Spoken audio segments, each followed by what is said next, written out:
up, guys? It's Dominic Hey. DeAngelo, OneTrueSport.com, TV.com too, as well. But I'm here on Rob Van Dam's YouTube channel at The Real RVD, and also we are live on his Twitter. It's Rob Van Dam, guys. Can you believe it? Rob, looking good, man. What a weekend it's been. Happy Father's Day. Thank you. Happy Father's Day to you too. Buongiorno. Buongiorno. Mi amici.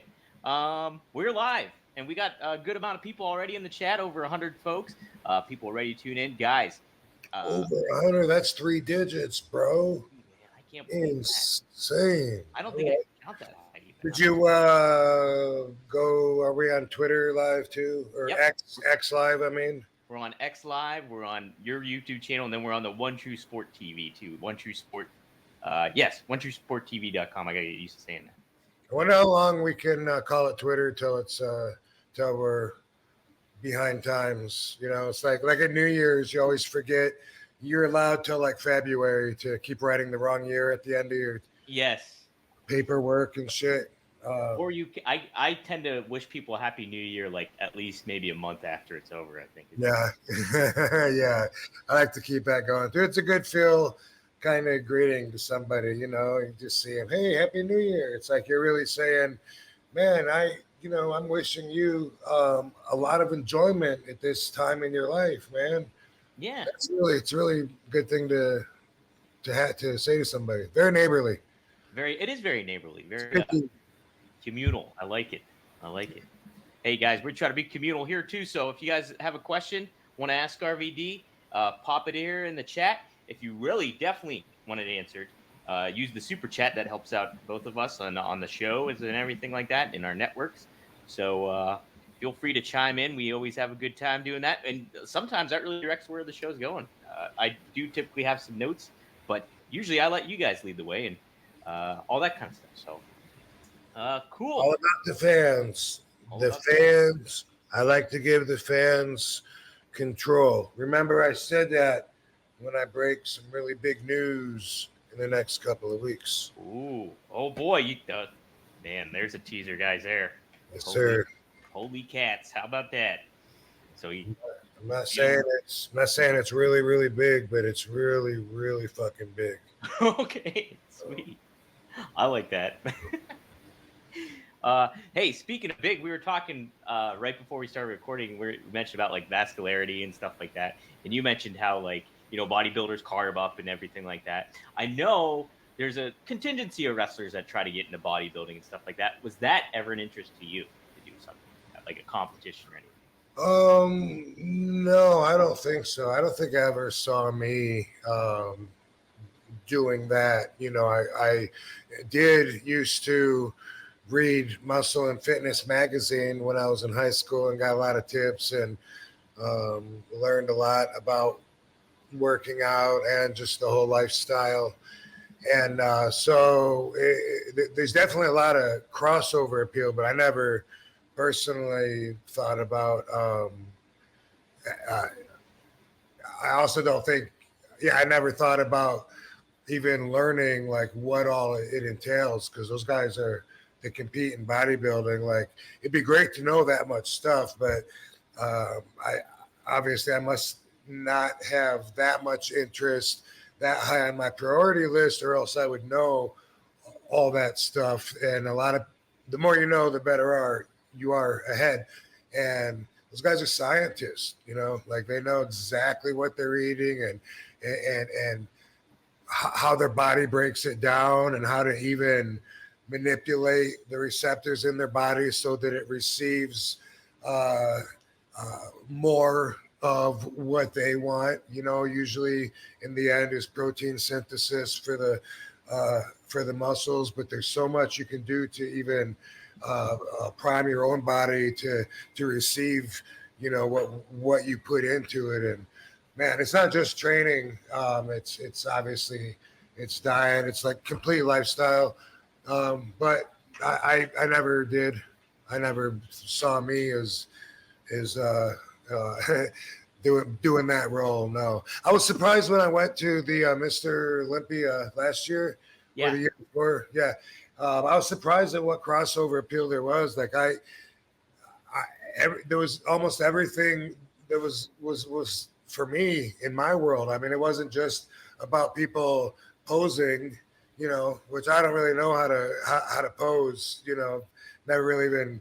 I don't even spend that much time in the. I probably spend way less time in the mirror than my peers. That do the promos in the mirrors and believe in themselves. They're already so cocky that we hate them. Believing in themselves before they've even done anything. But I found that at Mr. Olympia, there was there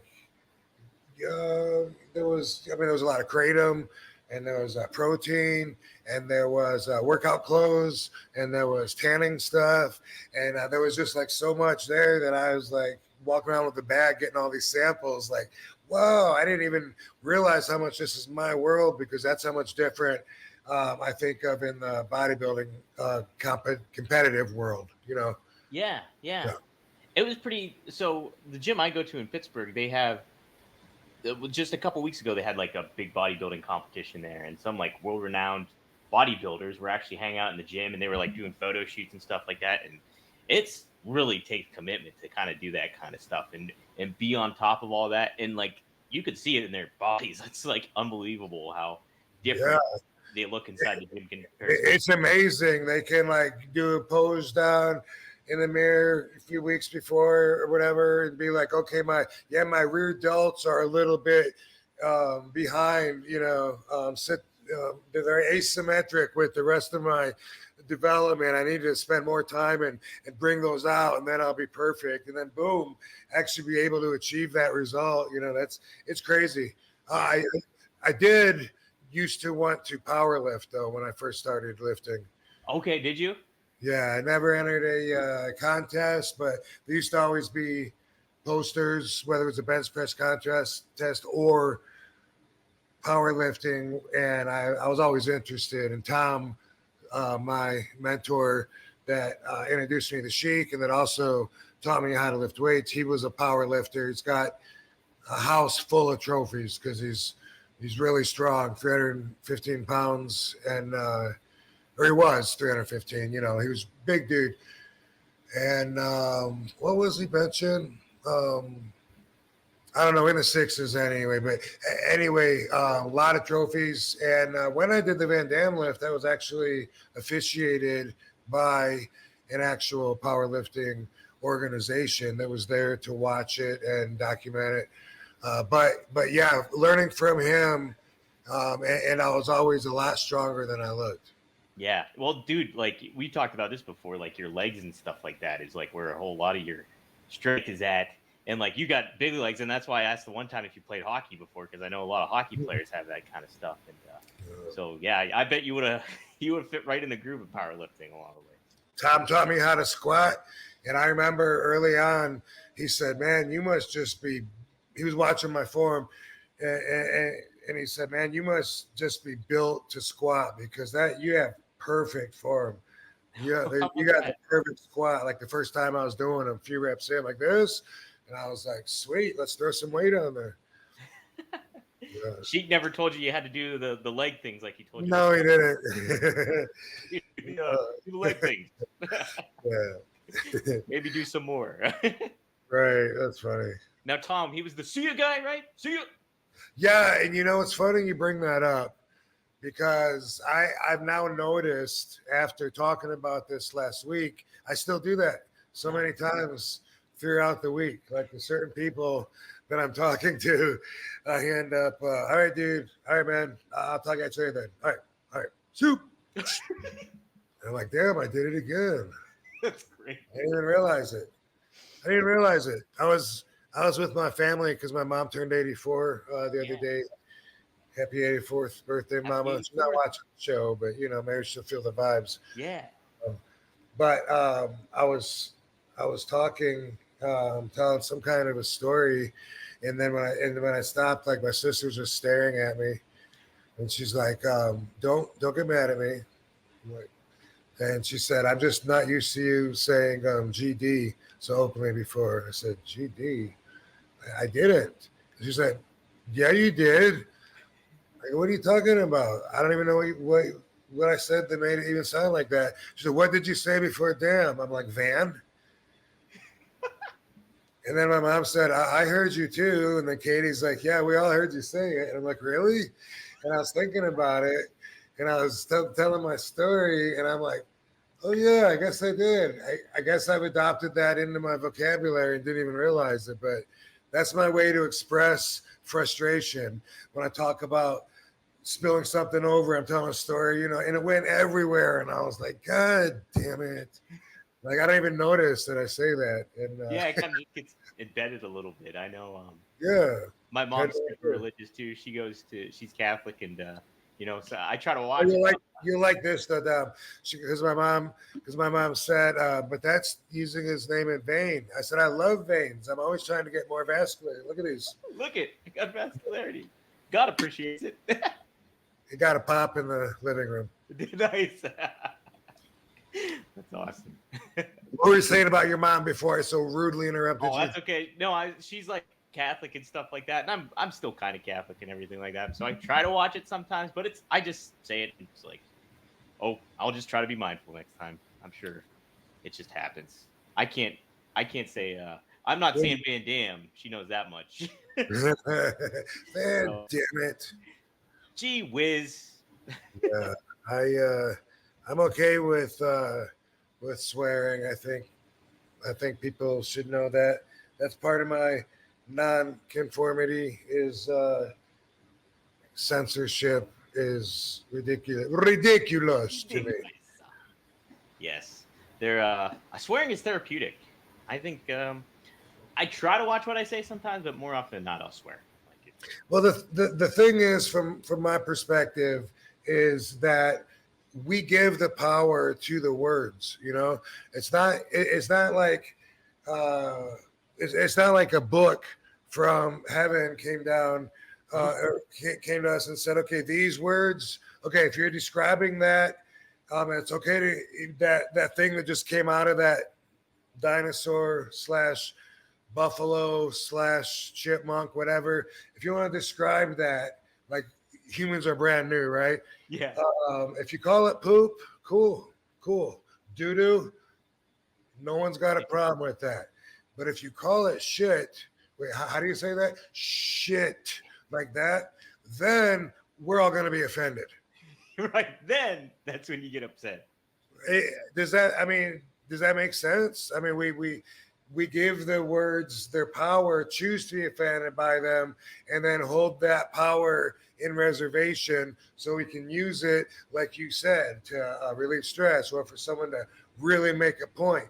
But in the end, what the fuck? All it is the pronunciation that's caused from the positioning of our lips when we talk. I mean, I always come to this. Dom, dude, man, I think you're a great fucking guy. Oh, thanks. If I say that, why should you be offended? Right. I should be the meaning of it, yeah.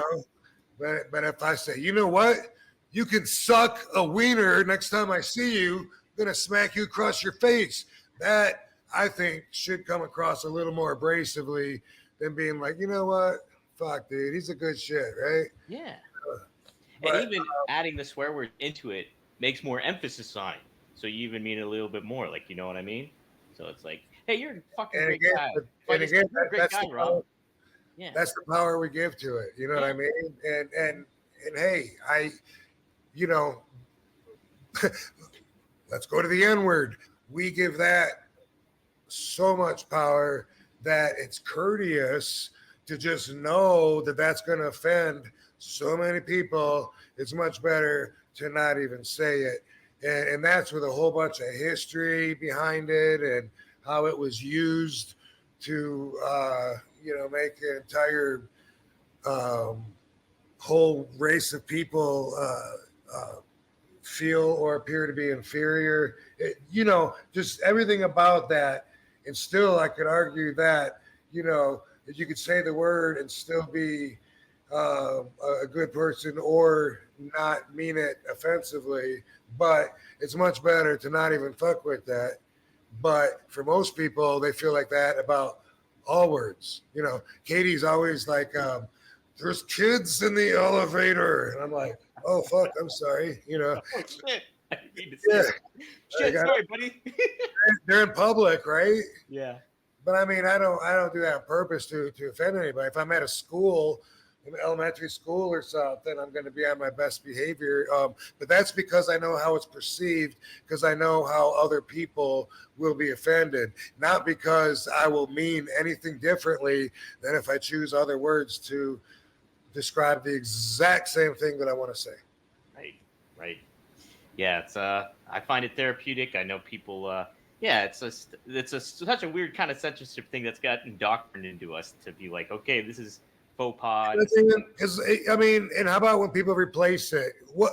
Shut the front door. Yeah. And they really like they think that they have a better place in heaven now because they chose to say it that way.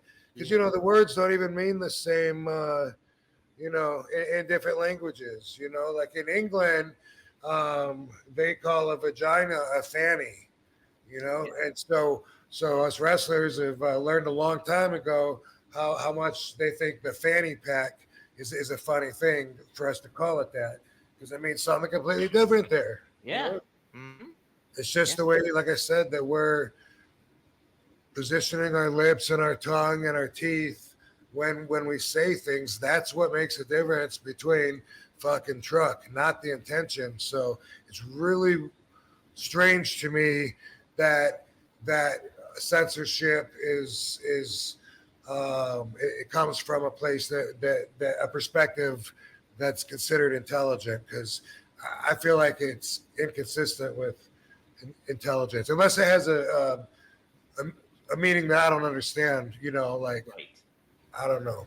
Yeah, I think if you're cursed, it doesn't mean you're. I think it's such a weird thing to think that somebody's dumber because they swear a lot or anything like that. I think it's like it's more of the person, you know. If the person's acting like an idiot, then they're freaking. You can tell they're a moron. You don't need the words to kind of have that happen for you. from like let's say, you know, Sheldon on that Big Bang Theory. Big Bang Theory, yeah. Yeah, how he's like so almost robotic and not relatable to humans and stuff. All right, like I have a big part of me that I think is like that looks at everyone as like an outsider, like as a one of a kind. And from that perspective, I feel like most things that are done just because it's tradition or custom are non-functional and therefore could be considered superfluous. Mm-hmm. Yeah, I agree with that. Or not needed, you know, expendable. Like most things, you know, like well, you know, it's Thanksgiving. You can't leave the table until you're so stuffed. You got to undo your buttons on your pants or whatever. Blah blah blah blah blah blah blah blah. You know, it's like okay, I get it, but most things like that, if it's just because of culture and tradition, it usually isn't functional with survival. And if you look at it from that way, you know, there's a lot of unnecessary emphasis put on things that people don't think about. They just consider it, hey, I'm trying to be a better person. I quit swearing. Okay, if that makes you feel like a better person, but I'm not going to think of you as any better of a fucking person, you know, than I did before. But good on you, working on you. That's healthy. Mm-hmm. Just trying to, it's a good perspective. Yeah, they're just trying to better themselves in their own right and seeing what maybe they feel is tripping them up. And we all judge from our own values, so that's how we all see everybody. You know? That's it. Darren Staley, who's a One True Sport member, says superfluous. I need a dictionary for this show. Yeah, I knew that one was a big one to try to ask people to hang with, but yeah, expendable, exactly.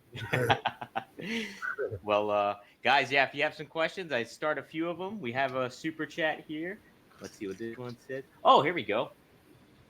Alex Ondrick, thank you for the $2. He's got a kratom question, Rob. Ever try loose kratom powder, aka toss and wash? That is the only way that I take it. Okay. Yes, 100% of the time then I take it unless I'm experimenting. Katie loves these Viva Zens, and I actually found this. Woo! Because I am doing R&D, which is research and development, because I would like to have some RVD kratom so that I can make it more accessible for people out there. So people are sending me boxes of stuff. Like 1836 sent me that box last week. I'll get to this week's box too, but I'm sampling it and I'm trying the liquids and even the capsules. I always get the same results with capsules, and that is that I have to take 30 of them at least before I feel like I took maybe 10 grams of the powder, toss and wash. So I suspect the cellulose that holds the capsules holds on to it too long, and it bypasses some of the metabolic system that would normally break it down. And it's been that way for me and people that I talk to always. So what's up with that? I mean, I feel like that's something they got to fix sometime because it's so convenient to just take capsules. Everyone gets different results with everything, so I got to say that. But my favorite is the toss and wash. What I do is I put water in my mouth first to coat my tongue, and then I scoop the kratom in on top of the water, and then I go and I try to get the entire thing down in one gulp so that the powder doesn't stick on my tongue because that's a bad experience. And quite often I end up with that all over my face and shirt and counter anyway. But I do that and then immediately, take some liquid water usually, and then drink it down. And for me, like I would say like 20 grams of powder is a good amount for me. Like maybe 10 grams and then wait a little while, take another 10 grams, something like that. Usually I'll start to feel it, which for me isn't getting high. A lot of people, I guess, get high off of kratom. And for me, it's just a matter of where like it helps make my pain go away. It works on your opiate sensors in your brain, just like narcotics. So it has that effect. Although we're all told that the powders come in 3 different leaves with different colors and varying effects, I think that they're all the same. But I don't know that for a fact. There's white, which is supposed to pick you up and be the most like a narcotic. There's the red that's supposed to help you sleep, and the green in between. And I've been told by 2 different manufacturers that it's all the same. It's all just leaves that they crumble up into a powder, and that the different colors come from the same leaves and have the same effect. I find that to be true, but I'm not real sensitive to anything. So I like to go by firsthand experience and also asking other people and seeing how their results are when I really want to test anything. And so that's what I do is toss and wash. Thanks for asking. That's definitely for me the best, quickest results, and that's why I do it. Sometimes it's hard to do it, and sometimes it's hard to do that when you got a bottle of Vicodin sitting there too. And you're like, damn man, it'd be so much easier taking a pill than taking that nasty ass powder. It's like I always explain it like this: when the smoothies were like really popular like 10 years ago or whatever, and their Jamba Juice was everywhere. We were all doing this thing called the fuck was it? It was a nasty green shot of earth. It felt like you were playing football and you just got your face stuffed into the ground and somebody stomped on your head and you ate the grass. Wheatgrass. Oh, that's it. Yeah. Okay. Yeah, that was a big hit. Wow. So I say that the taste of kratom powder is probably twice as bad as wheatgrass. That's the best way for me to explain it. Okay. All right.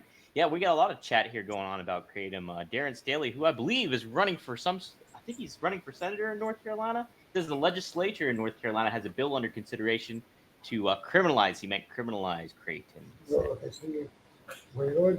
To the Bronx. Just up the street. Oh. Okay. See you in a bit. Love you. Love you. Say that again, dude. Yeah. So Darren Staley, he's mentioned here. Let's see. That the legislature in North Carolina has a bill under consideration to ban kratom murder. He meant criminalize it. He said, or criminalize it, as have other states. They call it the gas station heroin. I have no idea, but it's good to hear other voices on it. Yeah, so that's the thing. The government wants to make it a controlled substance. Why? Because it works. Mm-hmm. They want their cut. That's the way it's always going to be. It really works. I have a wrestler friends that were addicted to opiates, Vicodin, or even oh shit, I just took the filter out. Damn it. D, help. She rolled all these. People Wow. Okay. People are confused about that because they just assume Katie when I say, oh, you got the right girl when you come home to this. And people, I let them think what they want, but D's the roller. Oh, okay. Yeah. I came home this time and she rolled an entire 2 ounces. I was thinking, like, what's a quarter ounce? Like, but 2 ounces. Bam. Let me share with you what's left. There's still a lot left. That's a lot. Bam. Fucking hey. How long does that take for her to do? I don't know. She says she loves it. She has so much fun with it. She says she's like addicted. She's like, we need more weed. I'm like, okay, yeah, go through a little more, but it's so awesome having it pre-rolled because it takes me a long time and I'm really messy. And anyway, cool. Kratom, they're trying to control it. They've been for a long time trying to control kratom, and it works so fucking good.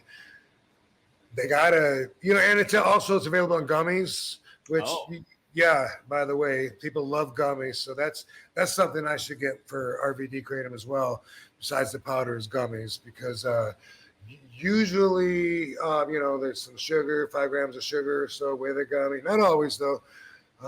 But I associate it with that and just go pure straight on for the powder. But there's gummies, and then there's also the liquids, and they make tea out of it, which is traditional from China from thousands of years ago, and that's just one of the ways that they used to do it and still do.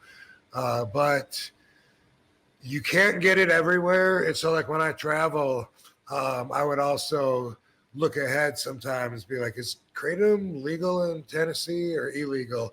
And sometimes you go somewhere, and also because I would need to know, like, can I just pick it up there? Because if so, that's great. Imagine something that works.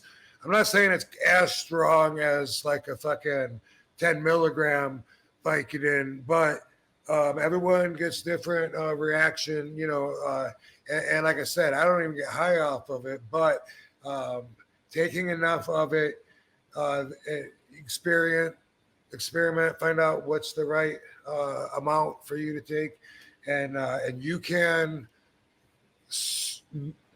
theoretically, possibly, and I believe probably be able to solve the same issues that the Vicodin solves. In other words, you feel satisfied in the same way. It's gratifying. It makes you feel better. It takes the edge off. It helps mask your pain. Whatever you were looking for, this does it too. So I hope that the government doesn't. It's a leaf from the coffee plant, and now they want to say it's a drug, a controlled substance, and like I said, make their cut off of it. But that's the world we live in. And it's funny too, because it's like everybody drinks coffee, and coffee has different reactions. People react to coffee differently. Why can't we ban coffee or criminalize coffee? Exactly. I mean, are you telling me that caffeine isn't a stimulant? Right. Yeah. But you can now, by the way, get kratom online because it's not controlled federally, and so for a while, people have been stocking up whenever it looks like, okay, something might happen. And I did that a while ago, but a lot of it was because people were sending it to me because I wanted to put my brand on it. I wanted to do that for a long time, even when I had those two assholes, the two J's, and we'll talk about them later too. But so I have had a lot of kratom just sitting anyway, but sometimes it looks like, like a vote's coming up and it's like, fuck, keep your fingers crossed, because man, it can help so many people. And but this guy says, it's like the gas station heroin. I have had at least one person. He writes into here, watches the show, and says that his son died of kratom. And I don't know the story behind it. I certainly don't think that's very probable that is going to happen to anybody. But people die from peanut allergies. Everybody's body chemistry is different. And so, I'm not calling anybody a liar for sure. And I'm also not going to stop recommending that a lot of people I would recommend should try it because it could help, even if one person or whatever had a bad experience, which I would love to hear the story and give them a chance also to have their story heard. Yeah, absolutely. You want to get the word out and get different perspectives on stuff and then make a decision that way a lot of times. So. Yeah, I totally agree with that. Some couple wrestling questions we got here. Here's a good one. You might have answered this one before, though. I think that let's see if you have it. What's Rob's favorite building to work in ECW outside of the ECW arena? Was there one that you hit a note with you? I would say maybe Hammerstein would be a guess I would have, but that's going to be hard to outdo. I'm thinking Hammerstein Ballroom also, which is the New York home of ECW. At the time, there was like a little feud going on between New York and Philadelphia with the fans, as far as like, who had the rights to ECW, who were the better hardcore fans.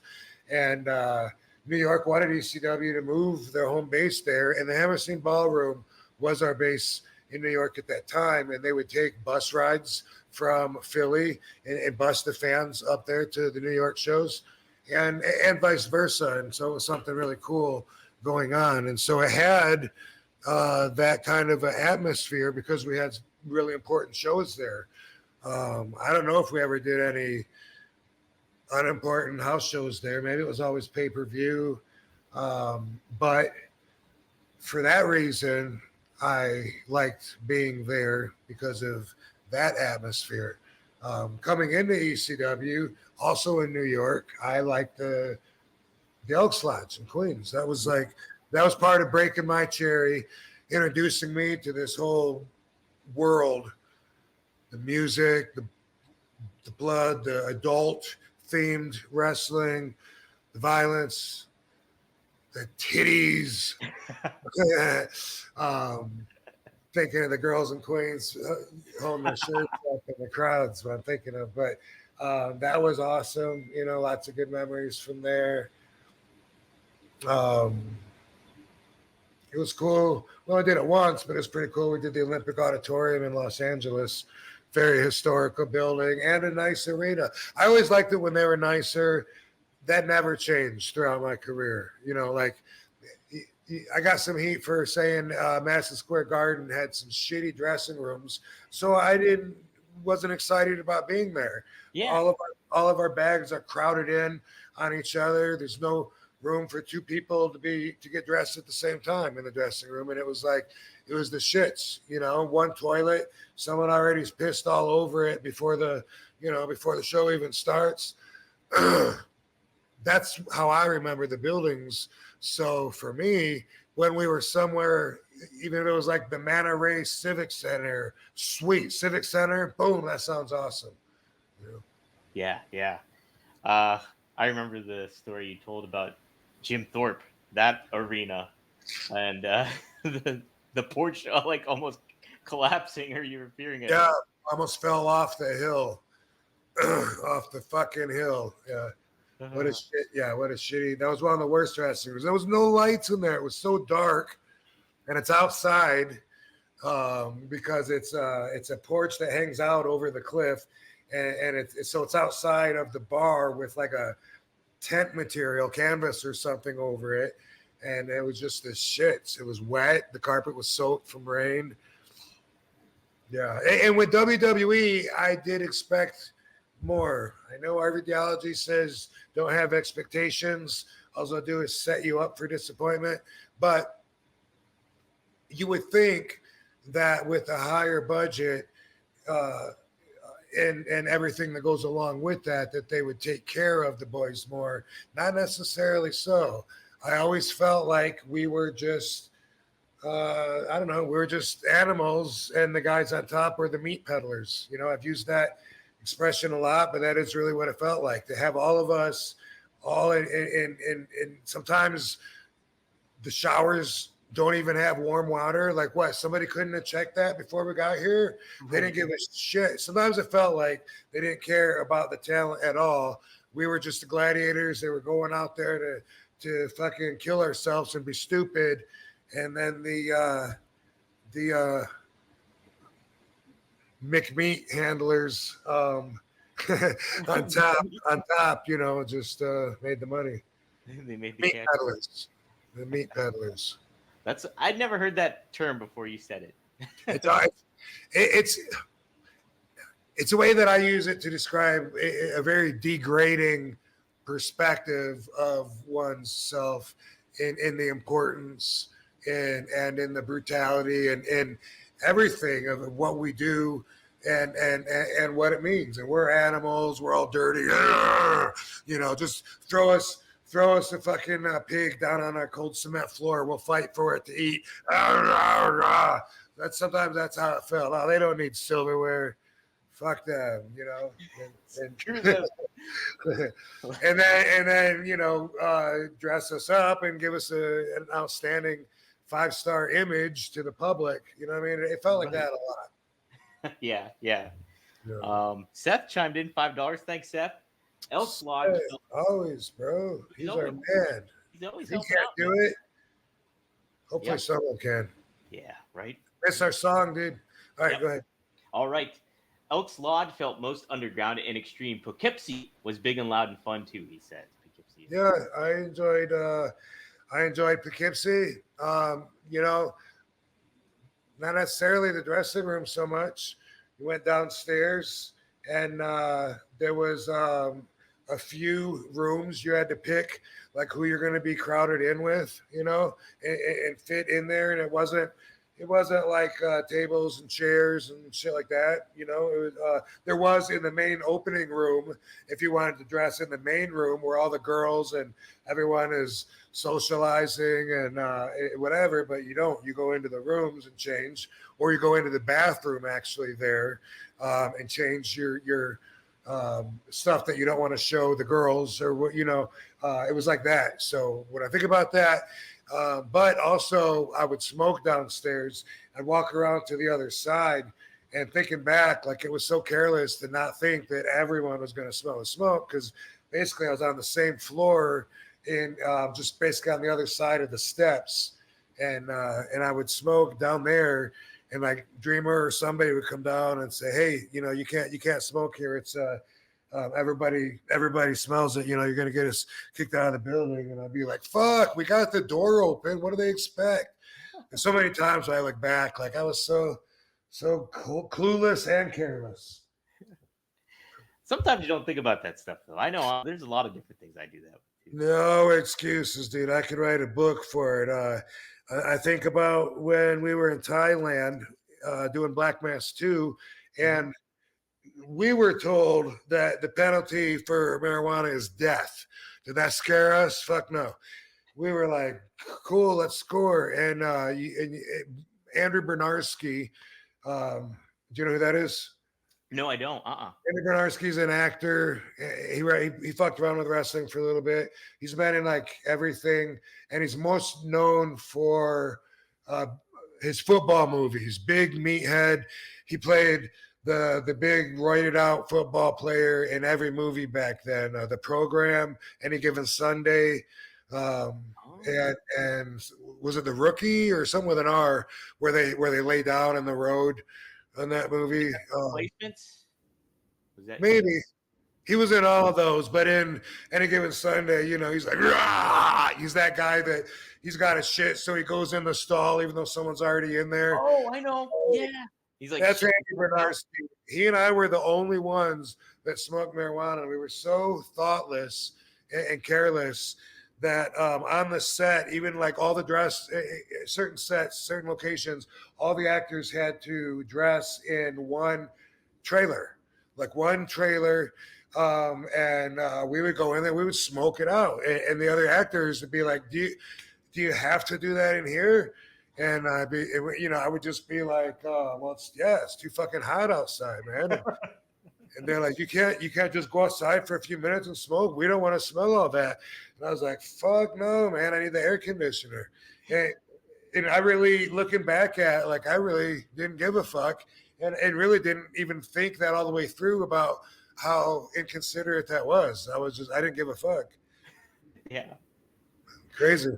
That is crazy. It's no, it is like it's everywhere, dude. And I'm also the double-decker bus in Ireland that AWR would rent, and there was more of us that smoked there. But same thing, we would smoke that whole bus up every day.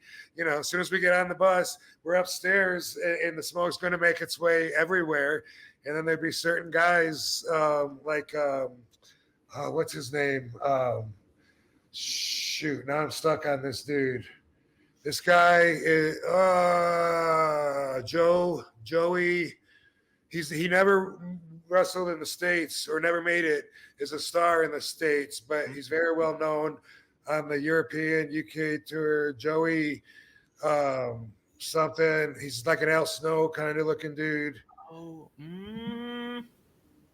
Joe. Help me out, fans. Yeah, help me out. He would be like, dude, do you have to? Can't you smoke before you get on the bus? And I'd be, oh yeah, we did that too. Yeah, we got that out of the way. Yeah, it helps kill the 2-hour drive. Well, I know, but then we all have to breathe it, and we don't want to smoke it. And I think the reason I felt like that was because I was like, oh, they just think it's hurting them, but it's not. Like, I really felt like that. Oh, don't worry, it's not like cigarette smoke. There's no carcinogens. There's no poison chemicals whatsoever in marijuana smoke. So, don't worry, it's healthy. I think it was that perspective that made me feel like I wasn't doing anything wrong. And now I think about it, and it was quite rude.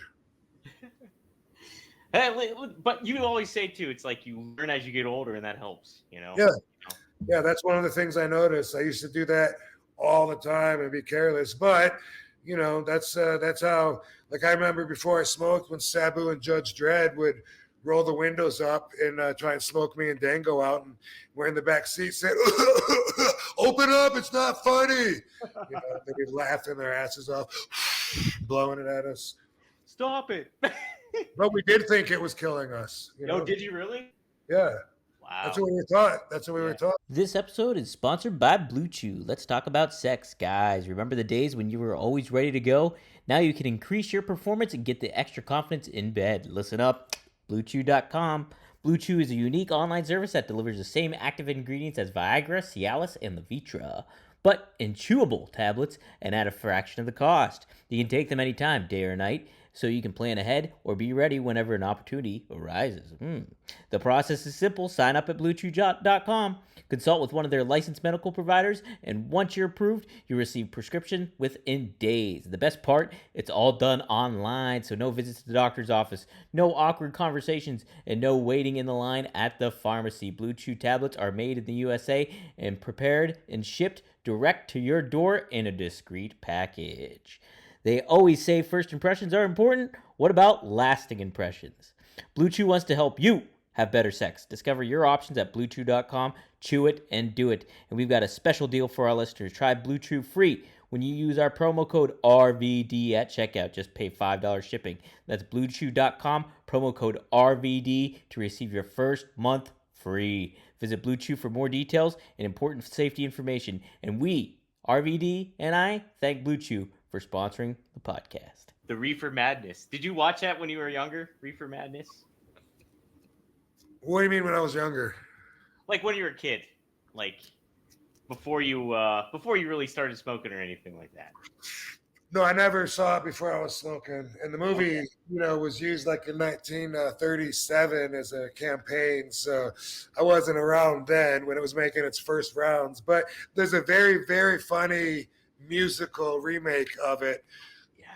that I recommend if you haven't seen it, because it's so entertaining and it's up to date, like funny. Now, at least I think so. Same name, Reefer Madness, but it's current.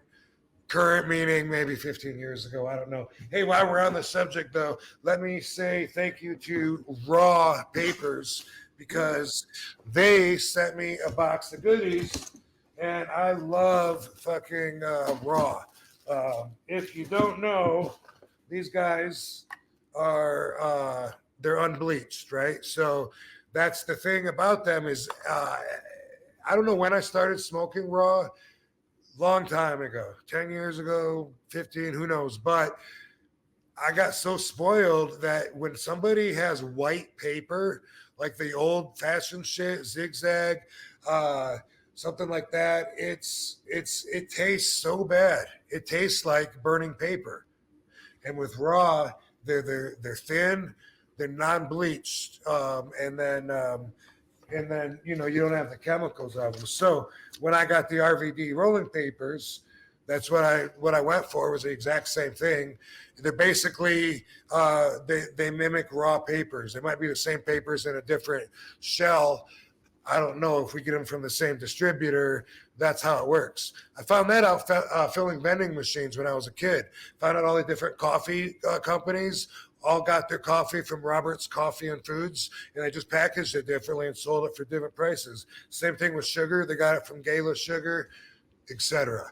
But anyway, unbleached, king size, classic raws is my favorite, and that's what the RVD papers are too. So they reached out and said, "Hey, we would love to send you something," and they sent rolling tray. Dude, I have so many rolling trays from. That's too badass. I don't have any that are that cool though. That's fucking This, sweet. this was really big, but that's something very common that people send me. Can always use an ashtray. That's badass too. I love Raw and bunch of stuff. Who knows what's in here? Ooh. I'm guessing a poster of some kind, but classics. Like I said, these are my faves, and they also have organic papers, which, to be honest, the raw organic papers, which are a little, the package is lighter. Those sometimes I have a hard time with the glue sticking. So that's the only reason I don't always use organic. But dude, I dig the hat. I never knew I could look so cool in a hat. And there's a bunch of stuff. Big box of papers like this. That's gonna last me all week. Yeah. That was a joke, but boom, slow burning classic, and they're vegan. Didn't know that, but for real, I can't smoke the white ones unless sometimes the white ones, if they are also unbleached and or organic and or hemp papers, if they have the glue right, some of those are okay, but the JOBs, the old school ones, you might as well roll it in a loose leaf paper or a paper envelope and hand it to me lit, because that's what it tastes like. Oh man! Thank you, Raw. You guys are fucking awesome. That's badass, and they're a recognizable brand too. Even I know them. Even I know that brand. Look at that. Even you know what? I even know that brand, the Raw brand. They're the best. If you don't follow them on Instagram, you should. The guy that is I think his name's Robert too. I should have looked his name up. Maybe I'll do it. I'll do it coyly while we're talking, and I'll pretend I'm listening to you. But anyway, the guy, I see him at conventions all the time and stuff. He's very dedicated, and he's always coming up with new stuff. Like every once in a while, you might see someone that does some origami with the papers and they make it into a flower or something. This guy on Instagram, he's always coming up with functional, cool stuff. And I don't know that it's always his idea, but he's always presenting amazing stuff. Like, did you know, you could do this with a doobie? Like, what? My doobie doubles as a flotation device? I had no idea. There's so many things, you just don't know. And he tells you, or he makes cool stuff together, or you can use this to set your doobie on and keep it from running, whatever. Awesome stuff. RVD says RAW is a winner. A winner. I'll have to follow them on Instagram for sure. Yeah. Man. Winner. You don't have to look coyly for it. You can just look right now because I'll do a little sponsorship read here. Right Sweet. now, guys, we are sponsored by Get Blitzed. Get Blitzed is THC nano-infused SERP Lit Aid. It's Get Lit Aid and is 100% legal in all 50 states. It's by Mickey Ray Sinatra and Courtney. They're based out of Maryland. But, yeah, it's legal in all 50 states, and they ship everywhere. It's Delta 9. You can get several different flavors from Tiger's Blood to Blue Raspberry. That's the one I have in my cupboard.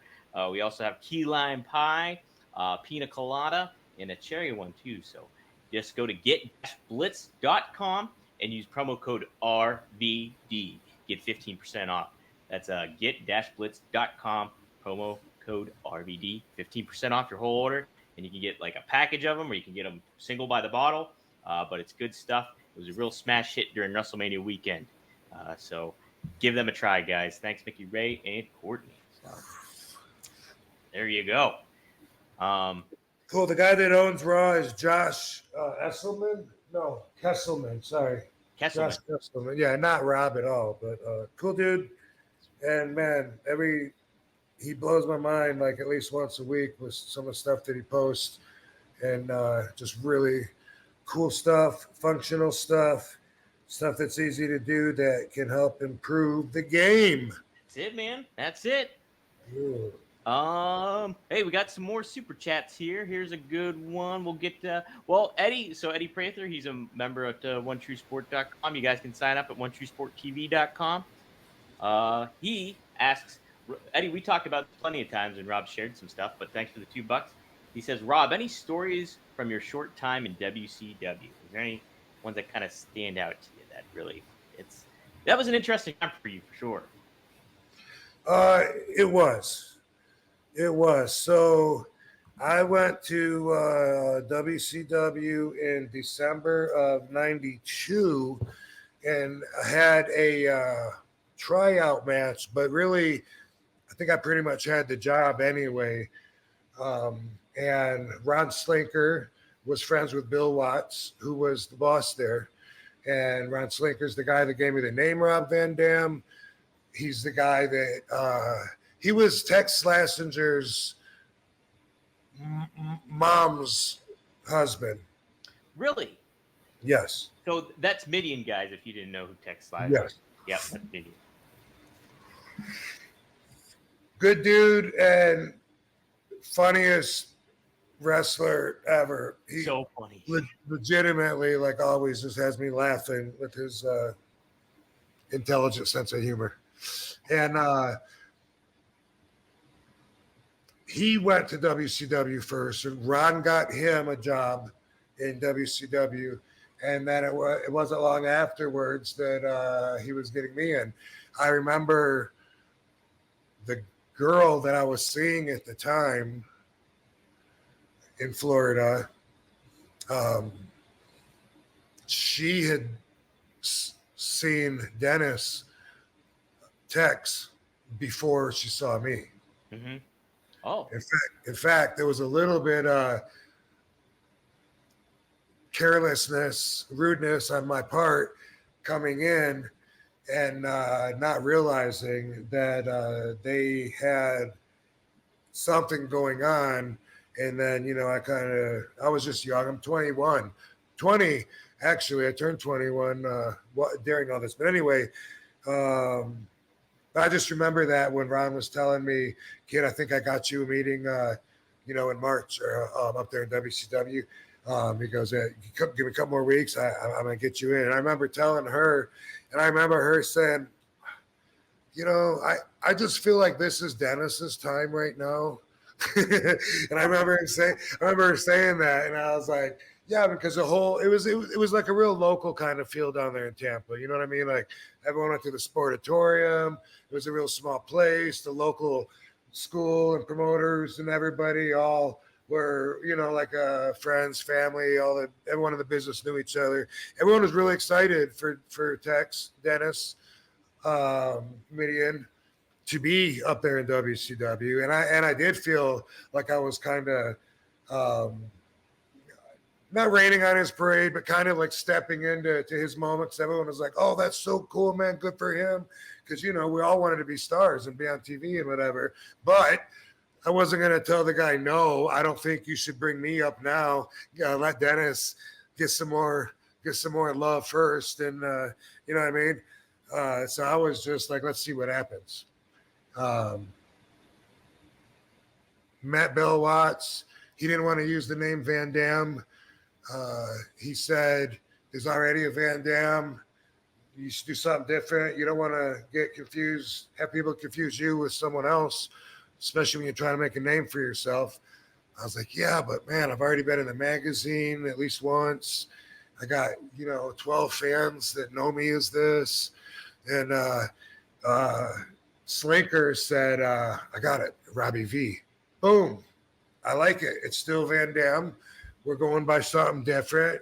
Those on the know are going to know. Stuck with Robbie V. And then just while I was there, went through different ways of spelling it every week, from ROBBY and the letter V, which I like the best, to ROBBIE and VEE and whatever. But that's what we did while I was there for like 5 months. I got hired in December of 92, and I stayed till about May of 93. While I was there, I was not happy. First, Bill Watts was there, and I was enjoying myself. I'm on TV. People are talking good about me. I mean, I was green as grass. So for me to tell you what was Brian Pillman like, what was, I was so green and so young, so a lot of my perspective was that of a fucking grasshopper. I do remember Larry Zbyszko one time ribbing me, and the old man was in the dressing room, Jim Barnett, and Larry Zbyszko says, he says, Jim, don't you think Robbie should wear trunks instead of that? Because I wear what I got now. I didn't have the airbrushing yet, but I had the singlet. One of those, huh? Red singlet? The red singlet? Yeah. Well, I mean, I think I also had a black one. But yeah, I want to call it a unitard, but I think a unitard would only be one strap. So yeah. Anyway, he was ribbing me in the dressing room one time. Larry's basically saying, Jim, don't you think, Rob, you should wear some trunks? That hides your, but Jim, don't you think Robbie should wear some trunks and show his body off more instead of that? And, Jim was very effeminate. And so he was like, oh, for sure, Robbie. You don't hide your body. And that's a horrible impression. But I think that's the best I could do. And he was like, yeah, tell him, because why do you hide your body? And I was just looking at Larry like, you motherfucker. And I was embarrassed, but I was shy, and young and green and, didn't know what to do. And then finally they just like laughed and went on about their way. I'll always remember that moment. I was wrestling and winning matches with the likes of Scotty Flamingo, beating Tex. Sorry, bro, but coming in during his moment and beating Tex and his partner, Shanghai Pierce. And I was winning against guys like Buddy Lee Parker, of course, my debut match with Pat Rose. And eventually I went to Japan in February of 93. It was a tour that I already had obligated myself to before I got the job with WCW. Mm-hmm. So Bill Watts was like, go ahead.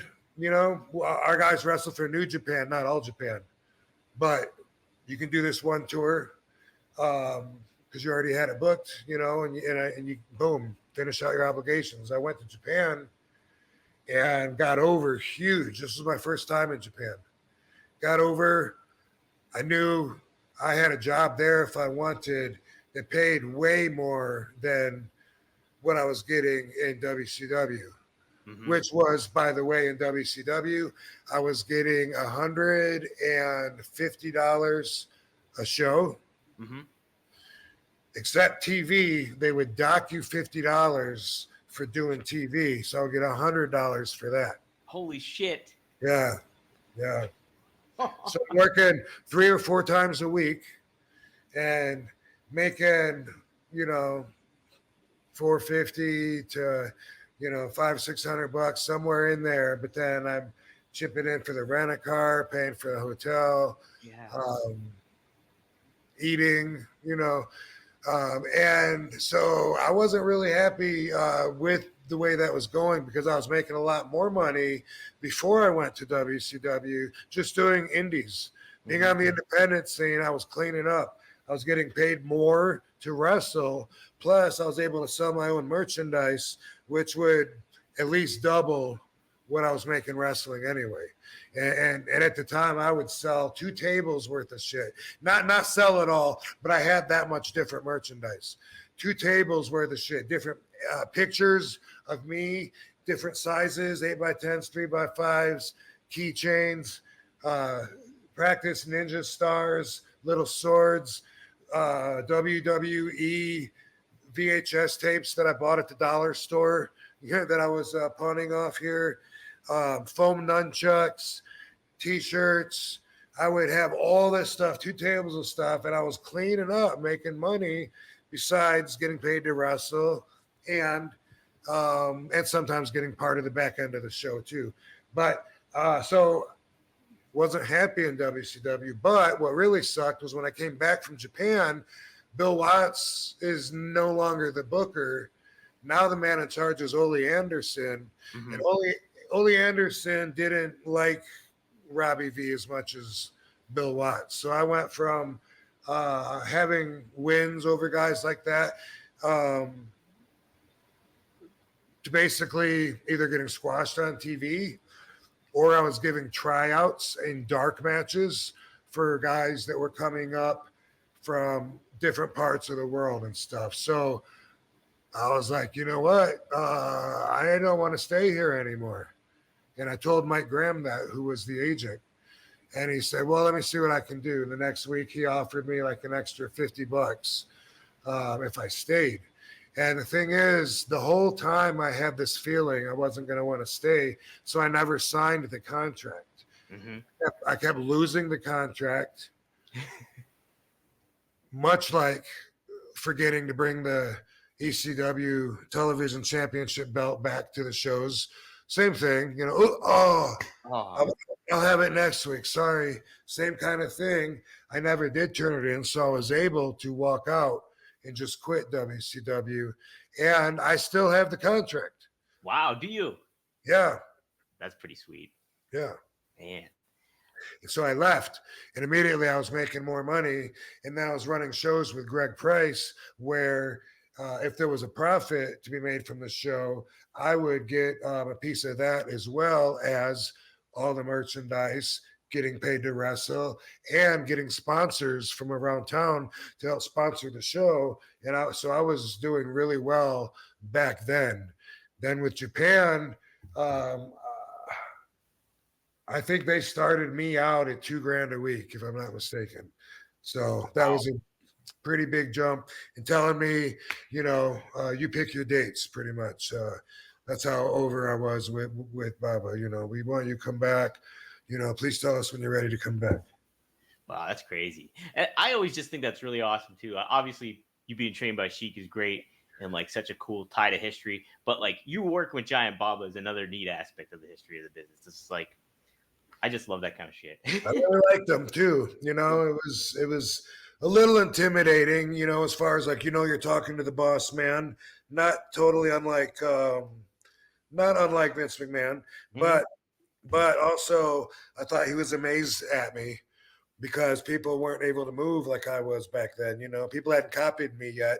And so, once in a while, we would have a little interaction. One time, a couple times he corrected me on some bad habits. Like someone put me in a headlock and my arms would go out sometimes, Yeah.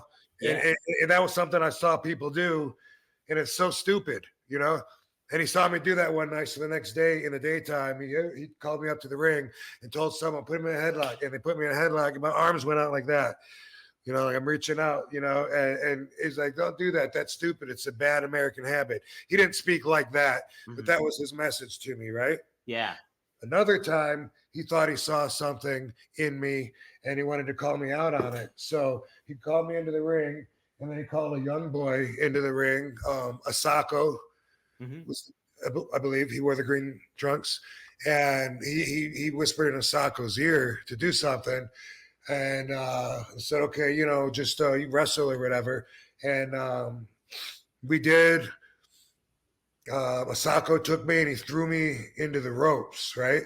Mhm. And then he dropped down into, a belly down pancake, whatever you want to call it, at my feet. And of course, I jumped over him and hit the other ropes. And he ran over and he dove again right at my feet, tried to kind of crowd me. I jumped over him 3 or 4 times. We just did that. And then the last time, because I realized he wasn't going to do anything else, he dropped down. I hit the ropes and he dropped down. And I as I was running, I pivoted, did a 180 and did a back handspring over top of him and then landed, like boom, like ready to fight. And of course, I won that debate, which is what that was. Yeah. Everybody popped.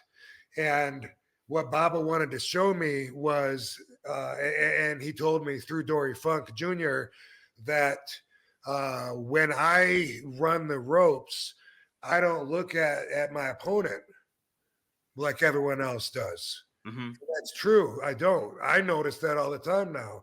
And because he pointed it out, I guess.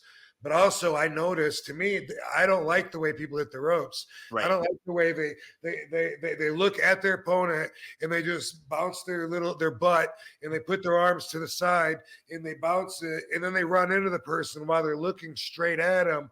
That's not the way that I do it. And if you watch, I run at the ropes until I hit it. I am still looking at the ropes, and I hit the rope on my side under my arm.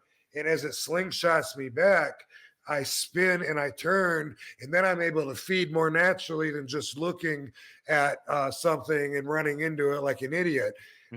And Baba wanted to prove that because I wasn't looking until the very last second, that I wouldn't be ready for something like a Sacco diving down at my feet. And of course, I proved to him that I was more than ready because he couldn't trip me up no matter how many times he tried. And then I ended with that awesome RVD high spot back handspring at the end. And let's see what the answer at the end was. The gathered information in the conclusion of this experiment was, okay, it works for me, but it wouldn't for anyone else, which I hear that a lot. Yeah. If you guys aren't familiar, the name of the show is One of a Kind, and Yeah, that's why. I've heard that a lot of times. That works for you, well, not for anyone else. Not for anybody else. What are you gonna do? Real quick before we carry on, too, if Bill Watts would have stayed, and I know like the structure of WCW changed and everything like that, how do you think you would have done under his watch? Was he a big advocate for you, like in the company as like a higher, like moving up in the card and stuff like that, or do you think? Well, I don't know. Like I said, because I was such a green, inexperienced young kid at the time, like I'm just turning 22 while I'm there. just at the same time, in December of 92 when they're hiring me. And I can't tell you exactly what he thought of me. I do know he wasn't into high flyers, and he banned the use of the top rope while I was there. But he let me do my split-legged moonsault because he said I'm just bouncing off of it. He said that's different than climbing up and jumping off of it. So I was like, okay, just like always, I'm an exception to the rules. And, it could have very well have been just like the job that I got. It could have been obligation to Ron Slinker. They went way back. I don't know if he owed Ron or if it was just a good relationship. No idea, but it could have been something like that. Could have been why I was getting a big push, or maybe he thought that I was really talented. Either way, I started with my underdog challenge match with Pat Rose. And then I never lost a match until right before I left for Japan. And that might have been, Oli was probably, I don't know exactly which day they did the switch, but the night before my last night in WCW before my first tour of All Japan, I was in the tournament. I believe it was a TV title tournament against Vinny Vegas. Oh, as we know, Kevin Nash did the JOB for Vinny Vegas. He hit the dice. Snake Eyes? Snake Eyes, yeah. Oh. And Vader was trying to help us during the match. Vader liked me. That was cool. I found out then. But we were both green. Nash was green too. Mm-hmm. And Vader was saying before the match, saying, you got to sell like a big guy. You're out there, a big guy. You can't be bumping around and shit, obviously. And he's like, but you should be hitting him with everything you got. You should be like, kick him, go hit the ropes, come up with a flying kick, go hit the ropes, come back with a different kick, a spin kick, a flip kick, go hit the ropes. And that's exactly what I did. If you watch the match, Vader was like helping. I hit the ropes, leg lariat, boom, get off my ass, hit the ropes again, drop kick, hit the, and then and eventually like he rocked him, and then whatever. But that was like a story that Vader was teaching me to tell that was very important. I would use that wrestling the Big Show years later, and work on his knee, bam, bam, and eventually get him down to one knee so I can fight him when we're both the same size. Yeah, I love that's my favorite kind of dynamic in wrestling is like David versus Goliath matches are like my favorite kind of thing to tune into, and it's pretty awesome. And Vader, it's cool too because like him and Bam Bam Bigelow are so synonymous with one another with their work in Japan and stuff like that. And then you have that memorable match with Bam Bam. And it's just yeah. And I never worked with Vader. I forgot about this. If someone asked me, I don't know if this would have come up to my mind if I wasn't thinking about this match with Vinny Vegas, but because I didn't even remember even talking to Vader that much and knowing him that much. But shit, yeah. He was there back then and helped me out in that particular moment. One other story down in the Panhandle, Pensacola, coming down from. Well, anyway, it doesn't really matter where it was. I'm in there with this other green dude. We're both green. It was Pensacola because we were smoking on the way down. And Bill Dundee was the agent. And he was like, oh, geez, kid, you better be able to handle yourself in the ring. I was smoking, but Too Cold Scorpio was driving, and he was smoking. He was driving, rolling joints, and smoking them. And I was like, wow, you're cool with us smoking? He was like, and Scorp said, well, Bill knows I can handle myself after I smoke. And then Bill's looking at me like, oh, don't be fucked up, kid. You'll get me in trouble. And I was like, no, cool. And I got out my little pipe because I used to smoke out of a pipe at the time, and I was smoking. Had the match that day, and during my match, the lights went out, dark. And in the middle of the crowd, and the guy that I'm wrestling, grabbed a hold, and what are we going to do? And whatever we did, it was mostly, hold, bear hug, probably wrestle around a little bit. The lights eventually came back on and stuff. Not only did I handle it, but I got props, for being able to keep calm in a situation like that and be able to not abort the match. And it wasn't just me, but thank you, Bill Dundee, for that. But it wasn't just me, but also my opponent, who was Mustafa, way back in '93. How about that? Oh man, 92. 92 probably because I went over. Or no, 93 it's January. Yeah, December, January, February. I went to Japan in February, and it seems like everything changed when I got back, and then I left in May. Said, all right, thank you. Yeah. Wow. Guys, too, you can check back too on the old episodes we had Mustafa on there. It was a great one. Great episode. Real fun shit. We got some good super chats to cover here, so let's, I guess, get to that. I want to make sure we got that one. Oh, Darren Staley. This ties into kind of what you were just talking about. Let me make sure I It all does. It's all relative, bro. Mm-hmm. It's all part of the same big net of energy. Darren, thank you. He pitched in $5 for this one. He said, I'm new to this show. This question has probably been asked. What 80s territory guy would RVD most have liked to wrestle? I'd have liked to see him up against Valentine. Well, you did wrestle Valentine, right? Believe it or not, I've wrestled Greg Valentine a lot. And you know what else? He lives literally like a mile from my house. No shit. Yeah. And I always forget, and I never see him. Like every 5 or 6 months, I'll be like, oh, yeah, because someone will mention, doesn't Greg Valentine live in Vegas? And I'm like, fuck, that's right. And usually I'll call him and leave him a message. Dude, I'm going to stop by with a doobie or something sometime, man. Let me know when you're in town. Another 6 months will go by. I'll either see him on the road or someone will bring it up. And I'll be like, oh, that's right. I forget. But, he's in a neighborhood very close to us. And we know his next door neighbor is a photographer of ours. Really? Small world. It's a small world after all. So in the 80s, I wrestled Bobby Fulton. I wrestled Manny Fernandez. Wrestled Denny Brown, who not as many people would know, but I'll leave that up to you. Buddy Lee Parker. What other 80s wrestler? Well, did I wrestle Tommy Rogers? He was a good friend of mine. Tommy. Fantastic, right? He was fantastic.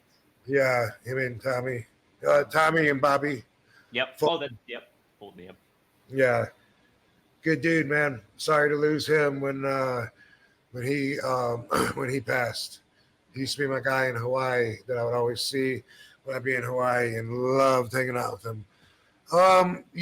Someone that comes to mind is, but I guess he wasn't. I don't know if he was in the 80s. Yes, he was, right? I was going to say Sid Vicious. Yeah, he came in the 80s. Like, I think, So I did wrestle him once as Matt Burns. A lot of people know this. Me and I believe the dude was Scott Casey, or was it Casey Thompson? Casey Thompson, I think. I think Scott Casey was Eddie Mansfield's friend from back in the day. I think Casey Thompson was the guy that got squashed with me against Sid. That match was nothing. We were there for the payday, whatever.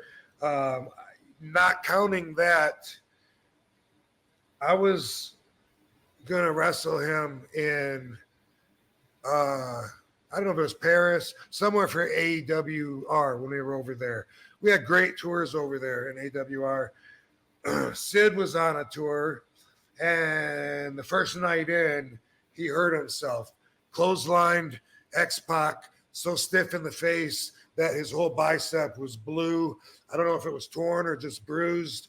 It was completely purple and blue for the whole tour.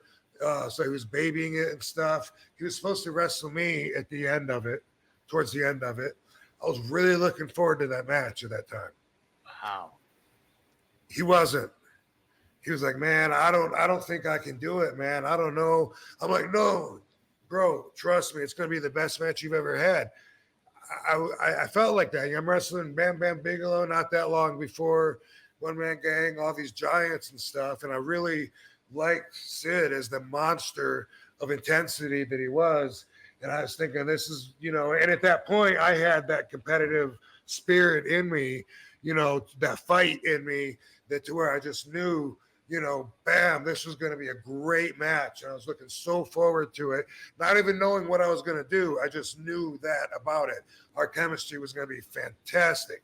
And he kept saying, I don't know, man, I don't know if I'm up for, when it comes down to the showtime, he went to the boss, said he wasn't feeling up to working with me.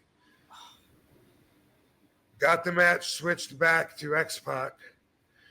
And then all the match was, much to X-Pac's surprise, which you found out live in action. The bell rings. Sid went over, kicked him in the gut, power bombed him, and held him down for a 3 count. That was the whole match. And Sid went home. Whoa.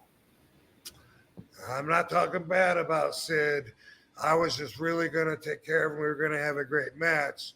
But, hey, when you don't feel like you're 100%, that can really do a lot to you mentally, which then in turn you feel physically, and your spirit feels it. He didn't have the spirit in him to do that. But I always regretted that. So that just pops in my mind when you ask, who would I like to have a match with? I still think that match would have been pretty awesome. So I think that's my answer. If we can count him as a 80s wrestler. Yeah, I totally think so. And, he doesn't get credit for being that great of a wrestler. Like, no one's bragging about him. They say he can't, some less than nice things have been said about him. And I take pride in really, having people's best matches, taking their finishes the best, being, selling their shit better than everyone else does, and making them look better than everyone else does. And that's the JOB right there. Right. Do you think in a way like he did that like to almost kind of like protect you? So like he didn't squash you necessarily, and he just wanted to kind of get the match over with and have something and get out of Dodge? Not that it was like the right thing to do. No, because there's no way he was going to squash me. Yeah. Mm-hmm. We were going to, I wouldn't have, I really cared a lot back then, and I would have stretched that match out to be, to where all the fans were like, holy fuck, that is the best match I've ever seen Sid have. That's what I had in mind. Well, that's what I mean, though. Do you think he was like, he got it switched to X-Pac so he didn't squash you? He got it switched because he was acting as if working with me is somehow a greater sense of a physical requirement than working with somebody else. Okay. And a lot of people think that, PJ, Just Incredible, used to always say at ECW, do you think I have what it takes to work a match with you, Rob? Like, do you think I'd have a good match with you? And, for real, you think we'd have a good match? And what Sid was saying leading up to that he didn't feel like he was going to be up to it because his arm was hurting him so much. Mm-hmm. And he thought that my belief is that he really thought he had to be in 110% physical shape, that our match had to be really stiff because I'm known for that, and that we were going to have to fucking work our asses off and fight everywhere with tables and chairs. And I think in his mind, he had himself worked up into thinking that a match with me was going to be a greater amount of spent energy, exhaustion, physical exertion. And so to change it, he just wanted an easy night and wanted to just get in and do his appearance and get out of there. Yeah. Okay. We also had a helicopter take him before that show. He had a helicopter take him from town C to D when the rest of us rode the bus, and we met him there because he was hurt, already hating the bus ride. See, he wanted to come back to WWE, and I totally believe that he thought if he did this tour, that it would get his name out there. WWE would want to use him again. I really think that's what it was about. And man, when you're on 10-hour bus rides, you're not always going to be able to make it to the gym. And you're not always going to be able to eat the best food. And he wasn't looking for any of that shit. He was like, fuck that. I got to work out. If I can get me a helicopter there, I'll meet everyone else there after I, take care of me. And then he just, like I said, went home. Went home. Yeah. Yeah, and I respect the monster that he is, and think that would have been a cool match for me to have under my belt that I really don't. And it's neat too, like we just mentioned, you fight Nash back in the day. That's neat to kind of go back and like, wow, those guys crossed paths that early in their careers and stuff like that. And so it would be a neat kind of thing to have on there for sure. Another super chat. C Bonbon 4.99. Thank you. He says, describe your first meeting with Tony Khan and being told he got you walk. Who on their roster has your attention in ring? Plus, who was the coolest to you backstage? Okay, so my first meeting with Tony Khan is on the phone. Okay, he messaged me, "Hey Rob, this is Tony Khan. I'd like to talk to you about coming in." Didn't have dates or whatever, but that led to a phone call. And so, at first I'm like, whoa, like, is that really Tony Khan's phone number? I feel like I might have shown Matt Hardy. Like, I think I was with him or something. But anyway, the first time I talked to him on the phone, he's asking me what my rate is to work. What my deal is, with WWE, if I'd be interested in coming in, and I talked about the royalty agreement. They got me in these video games and action figures, and he's like, maybe you can come in, like, I got a lot of guys injured, maybe you come in like as I need you or something like that.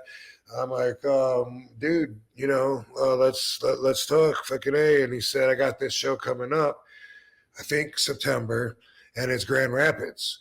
And he says, I think that'd be a great way to bring you in, being so close to hometown.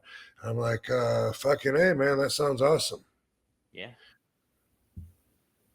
So we talked, I think it was the week before the show, I believe.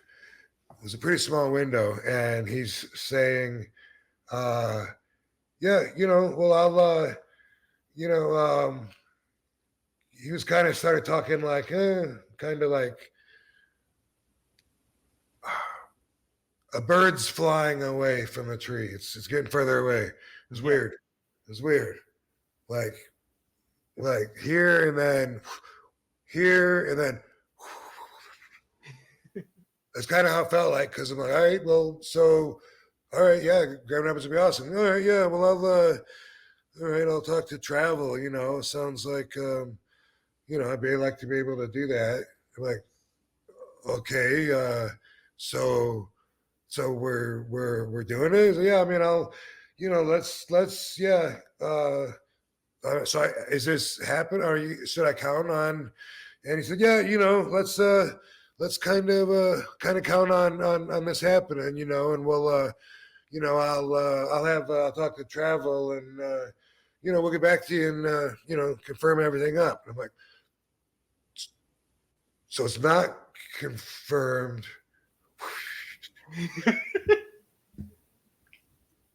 Okay. See you.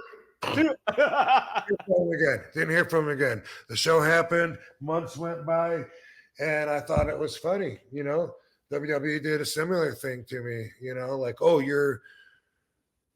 I think they were like, oh, you're available on the. I think it was the Royal Rumble. I'm not sure now exactly, because that would not be anywhere near the same time period as the fall. That's in January, but there was something where they checked on a date. Yeah. Oh, yeah, that's what it was. They checked on a date to see if I was available. I don't know if it was going to be, if the idea in mind was an appearance, or if it was a wrestling show or what. Don't know. But again, they didn't hear back from them either. So I was just like, you know what? It happens. It happens. Sometimes that's part of doing my job. And I'm not the guy that's going to be pounding on your door, like, hey, did you forget? I'm right here. We were talking. Did you, maybe you lost my number? Did you lose my number? Okay, I thought that maybe you might have lost my number, so I just want to make sure you had it. That's the opposite of me. So I'm going to be like, dude, if you want me, then you'll let me know. And so that's how that first one went. And then I didn't even talk to him again until after I was there, booked to work that angle with Jungle Boy, and actually saw Tony Khan and talked to him in person for the first time. Yeah. Wow. So yeah, because I remember you saying like it seemed like something was going to happen starting off, and then there was a long hiatus of not happening. And boom. That's why it's best to not have expectations, not believe anything until it really does happen. Otherwise, it's just talk, and that happens a lot. A lot. I like it a lot. Who on the roster had your attention in the ring from AEW? What roster? AEW roster. All the girls. They There got you so many cute little girls there. I like looking at cute girls. I like the girls.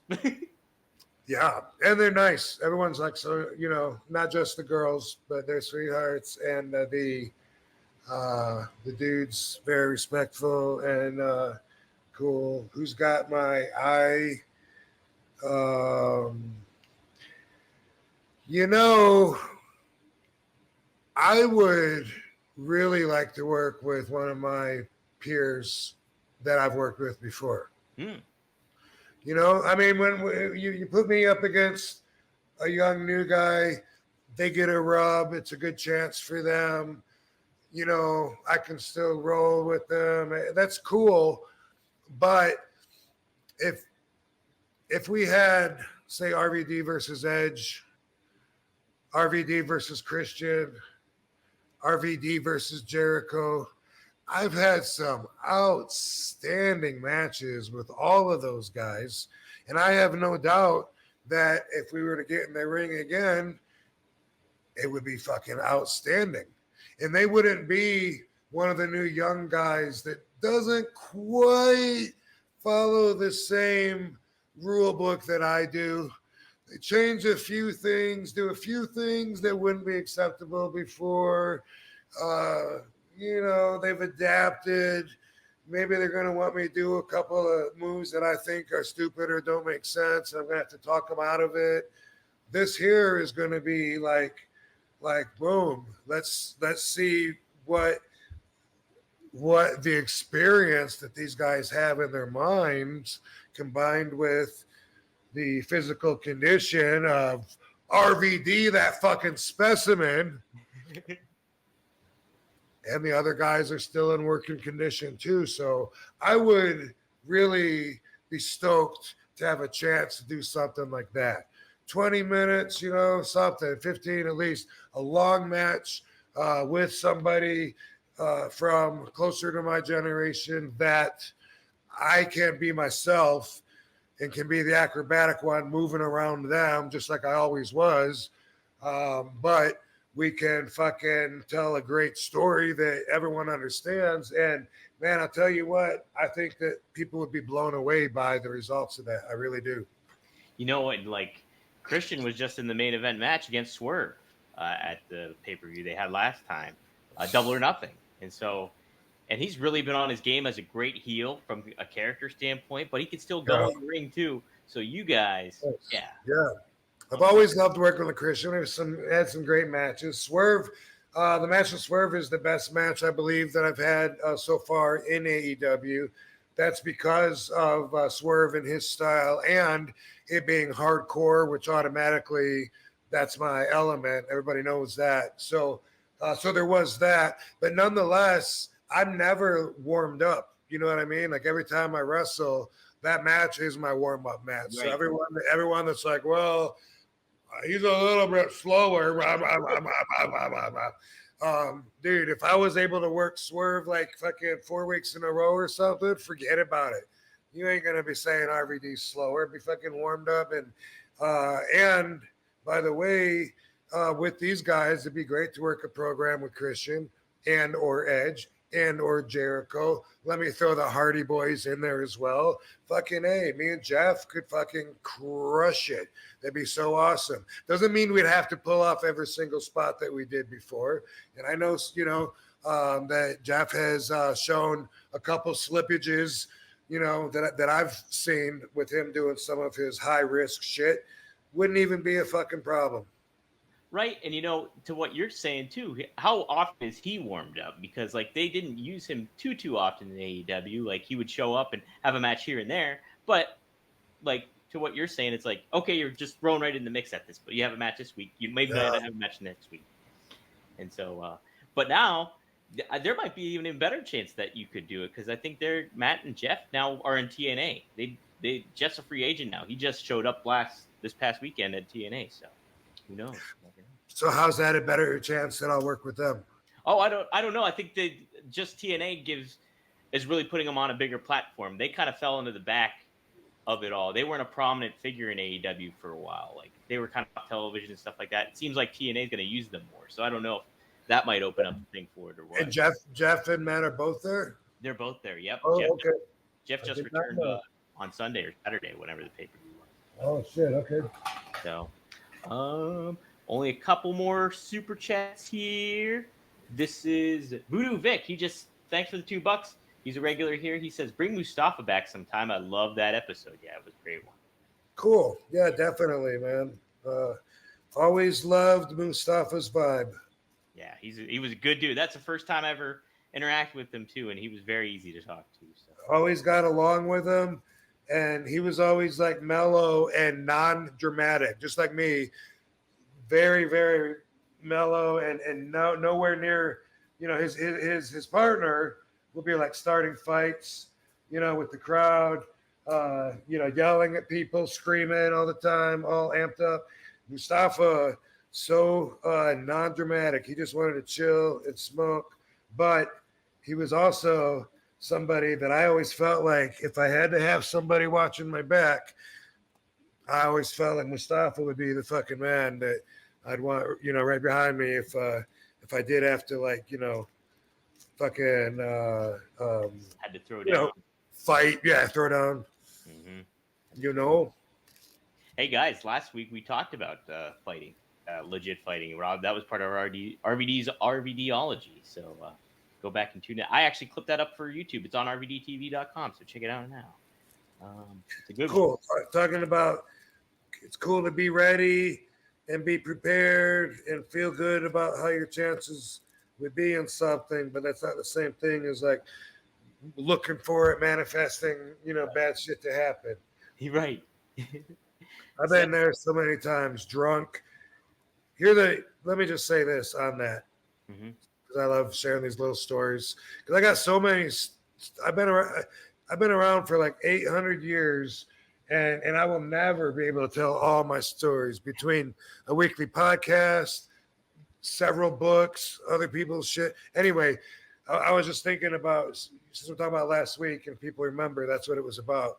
I went to Jamaica, when I was in my funk, depressive, divorce, fucking drinking a lot in that era. And I brought a friend with me. I brought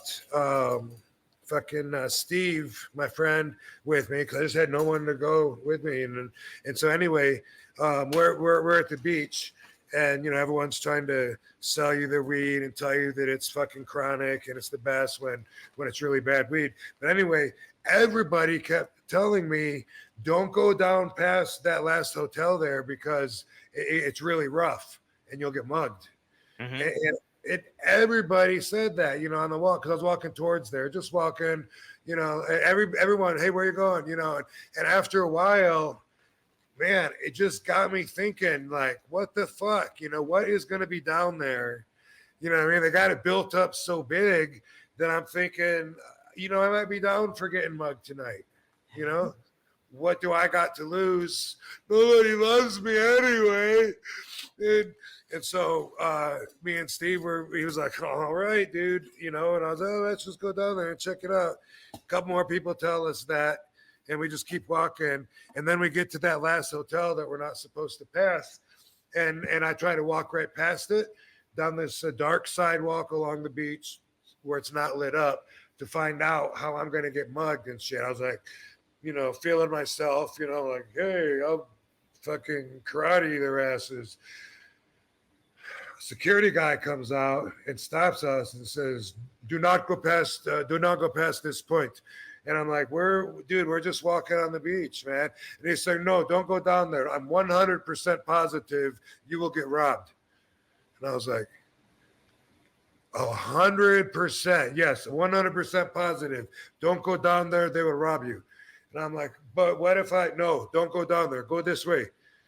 And I was like, fuck, it's starting to sound, he's starting to make sense now. Like this guy's got me convinced now. What he's saying is starting to make sense. It's like, all right, I guess fuck it. Let's turn around and go the other way then. I went like all the way down there, and that one guy saying, no, you can't go there 100%. Finally, I was like, well, I guess it'd be better to not get mugged. But that was the kind of mood that I was talking about last week, where you get the glasses, you're feeling big, or you got the weapon, or you feel like anyone fuck with me, I'll reach in here and pull out this switchblade. Nah, probably not going to happen. Surprise is the strongest element of attack always. And, better to be passive. So I just wanted to throw that little piece of history on. That's yeah, don't go certain farther down the Jamaican street there. Stories. Man, last night I went to a bar in Pittsburgh on the Strip District, which is kind of like the active area and stuff like that. It was just me and a buddy, and I went and get a beer, and I'm like leaning up against the wall, and like I put my beer and I go to the bathroom. I come back and I go back to where I was standing. There's a guy just standing right by me. It's like, your beer's gone. No, my beer's still there. Oh. And like he kind of like is nudging up against me, and I'm like, "You all right?" And he was like I couldn't understand him. He was like, "Kind of move over," and I was like, "All right." And I was like, then he was like, "You're in my space." I was like, "Oh, I am." And I like turned my buddy. He says I'm in his space, and he was like, "Do you want to take this outside? We can take this outside." And great thing, yeah. This guy's like so quick. Yeah, he's like 50 or something. I was like, "Are you saying you want?" Hey, what's that mean? What's that mean, dude? I know a 53-year-old. Fucking what? Well, yeah, but he did not look like you. Let me say that. Yeah, he did not look like you. But so I was like, "Are you saying you want to fight me?" And he was like, "No, I'm saying if there's a problem, we can take it outside." And I was like, "Well, dude, there's a lot of wall space here." I was like, "I'm good." I was like, "Are you good?" And he was like, "Yeah, I'm good." I was like, "Good." Yeah, that's so funny, dude. But I was trying to be cognizant of like, how do I kind of just stand my ground, but also just kind of like be passive about it in a certain way, Yeah. And so that's kind of what I was going for. And that was good though. You guys both did good, I think, because he was also kind of like, dude. I mean, I eat Josh's for breakfast, but if you feel like you got to prove something to yourself, we can do it. Right. We can go if you want. So that was pretty, that was an interest. I like the bar because there's cheap beers, and I was never there before, but it was a good atmosphere. It was like, hey, you don't know what's going to happen here. I like it. Okay. We'll close it out with this. This is somebody that just brought this up. I don't know if it's true or not. We might have to get YouTube Chris on it, or I'll have to try to do some research and figure it out by next week. But maybe you already know this, Rob. Alex Polizzi said, "Did you know you have the biggest current WrestleMania streak? You are 4-0. So you are the new Undertaker, Rob." Yeah, I do know that. Oh, yeah, it's not a very hard record to beat. It won't take people that long. I used to think they're going to bring me in now that they know that just so they can beat me, but it's only going to take 4 years. Someone can start from scratch and already tie my record. yeah. Right? I wonder who's close to you right now. I don't know. I think there might be. No, I don't know if it's just me or my tie with somebody. I don't know, but that's good. That's an interesting question. We'll have undefeated at 4 WrestleManias. I do know that. Man. I know that alleged fact. Okay, that's the first. That's great. That's the first I heard of it. Well, cool, Rob. Did you want to do the RVDology? We had one that we're going to talk about. Regret. Do you have something planned, or do you want to wait? I do. And also let me add that Joe Holland said that the outfit turned out awesome. So he airbrushed from the contest winner. But more on that soon. But just that he airbrushed it already. He said he might want to do some other ones too. Don't know. But, you know, I like to mention that, especially to the person that's waiting for us to contact them, which let's do that next week. Talk about them and what we're going to send them and shit. Hell yeah, let's definitely do that. Heck Yeah. yeah. Well, cool. So yeah, we were talking about this one last week. Somebody wanted Rob to cover regret about RVDology and his RVDology segment. And so yeah, here you go, Rob. What do you got to say this week? Yes, sir. All right. Well, spark them if you got them. Lighten up a fresh new doobie for this one. A lot of times I say I'm going to try and make this like really quick. This one's probably not going to be really, really quick. That's all right. Yeah, you know, there's kind of a lot we can talk about when it comes to regret. A lot of us regret a lot of different things. We live with it, whether it's an action that we took that we wish we wouldn't have taken, whether it's the void of an action that we wish we would have taken and we didn't. You know, we wish we wouldn't have said that. We wish we would have made more effort. Endless amount of reasons to feel regret. So, what is regret? Well, let's think about that. You know, what is the difference between regretting something and being sorry? Katie, I've always thought had a really quick way of forgiving herself. You know, she would whatever something, boom, boom, boom. She does something, she'll say sorry, and then that's supposed to be it. And I remember one time saying, "What does that mean? Like, if you say that, doing the same thing 20 times in a day, are you really sorry? I mean, does sorry just mean, hey, I'm taking responsibility for it, so let's acknowledge that and move past that?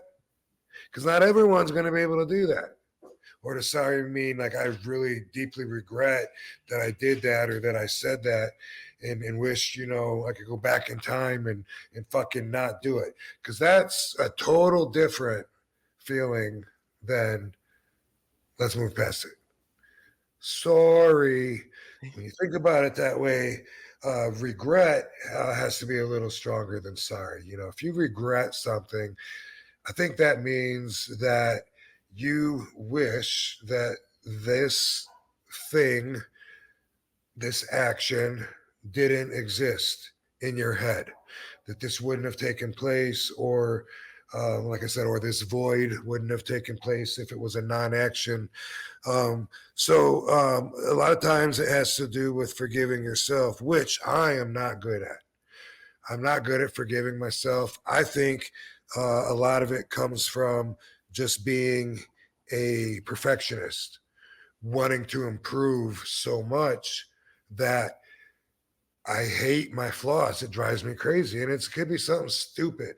I'm talking about Mayor LaGuardia and the LaGuardia Commission report where he wanted to legalize marijuana way back in the day. And if I did something, and I think I might have said it was 1947, and then I looked it up because I was like, wait, was it the same year that Bugsy Siegel got shot?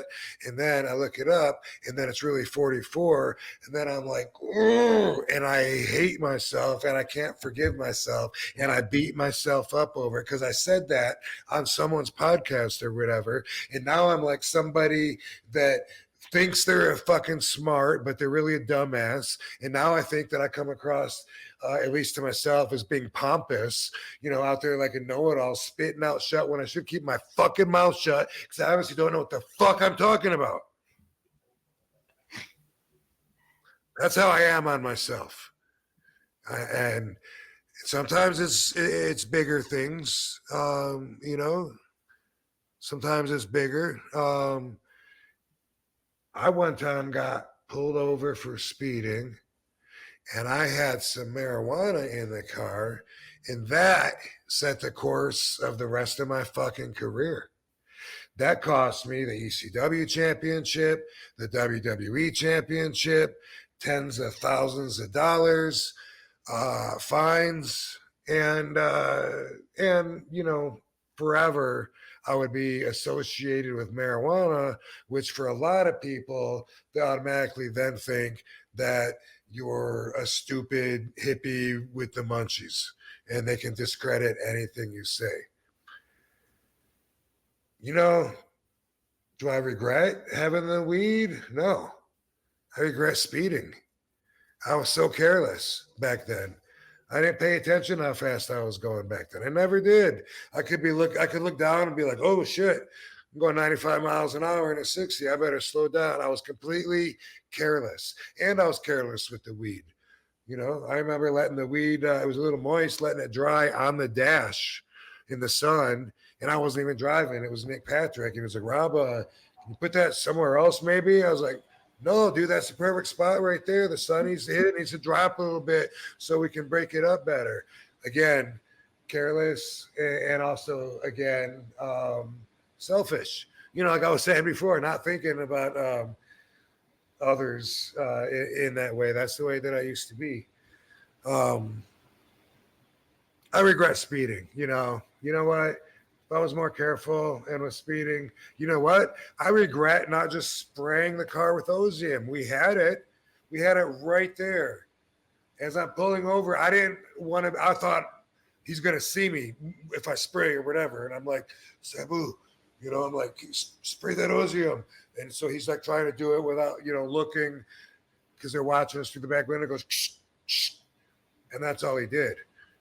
If he would have let out a good one, shh, I don't know. Ozium's pretty good. It might have killed the smell. We weren't smoking it. It was just so strong that he could smell it in the plastic bag in the center console. A good spray of Ozium, that might have fucking taken care of the problem.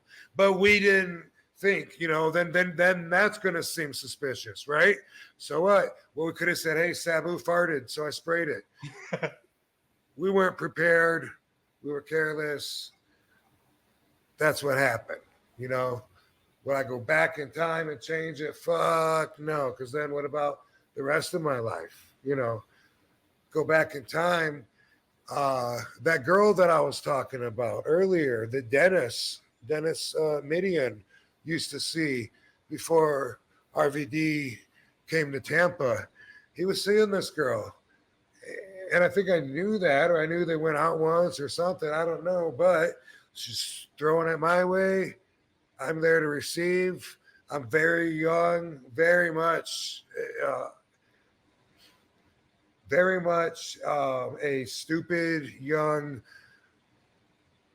thoughtless. I don't know. I mean, a lot of girls would call someone a scumbag that just, when you're at that age and you try to just use people, try to bang as many girls as you can, try to get them to pay for the fucking dinner if you can. That's a big W. This was part of being at that stage in my career that I was going through. And I ended up living with the girl, moving in with her, and she caught feelings. Believe that? The motherfucker caught some feelings. I'm like, whoa, but I'm an asshole. Fucking everyone when you're at work. And we split up. We got back together. We split up, got back together. One of these times when we split up, she met somebody else. Now, her parents hated me because they knew I was no good for her. I'm 8.5 years younger than her. Well, 8 years. And at that age, like I said, where I'm just trying to get my dick wet, honesty, values like that I would one day learn to appreciate, hadn't crossed my mind yet. Sure, I was a good kid, but I wasn't the philosopher of RVDology that I am now. I had to learn to get where I'm at. So she meets this guy. They get engaged. Her parents love him. They're fucking perfect. He's going to take care of her. He's got money. They're going to be fucking great together. My ego couldn't handle that. Fuck that guy, man. He knew that I was seeing that. He was fucking working on that, and she knew what? He knew that she lived with me, or whatever it was. At that situation, I think she lived with me. We lived together, whatever the fuck. My ego couldn't handle it. I made her split up with him, get back together with me. And then, of course, it didn't last. And then her parents have to go through knowing that she just fucked up something good to get back with this scumbag. And shit, her old man passed away after that. And I was still a scumbag. I was a scumbag when she went to his funeral. And I was still in that, hey, single fucking weekend for me. Asshole. I regret being that person. Do I regret? Fuck yeah. I regret her not letting her and that dude just fucking live the life that they probably deserved to, that they could have had. I can't lose sleep over it. Would I go back in time to change it? No.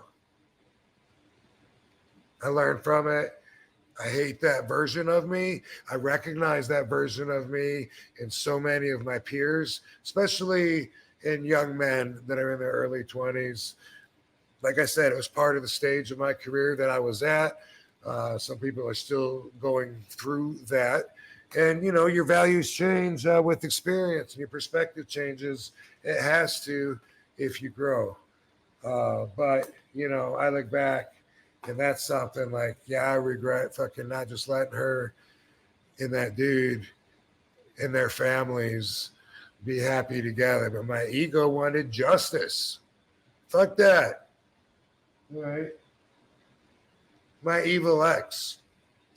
I regret not telling her to fuck off at the very first date that I was with her. I had this car, and I remember when I went to pick her up, I went to get in the driver's side, and she was just standing there giving me this dirty look. I don't even know this bitch. Like, I just met her at the strip club that she was dancing at, and this is our first date, and she's looking at me, and I'm like, I don't know what's going on, so I open up my door, and she goes, and she rolls her eyes and gets in because she thought that I should go around and open up the door for her. This is the very first date, first time I'm picking her up.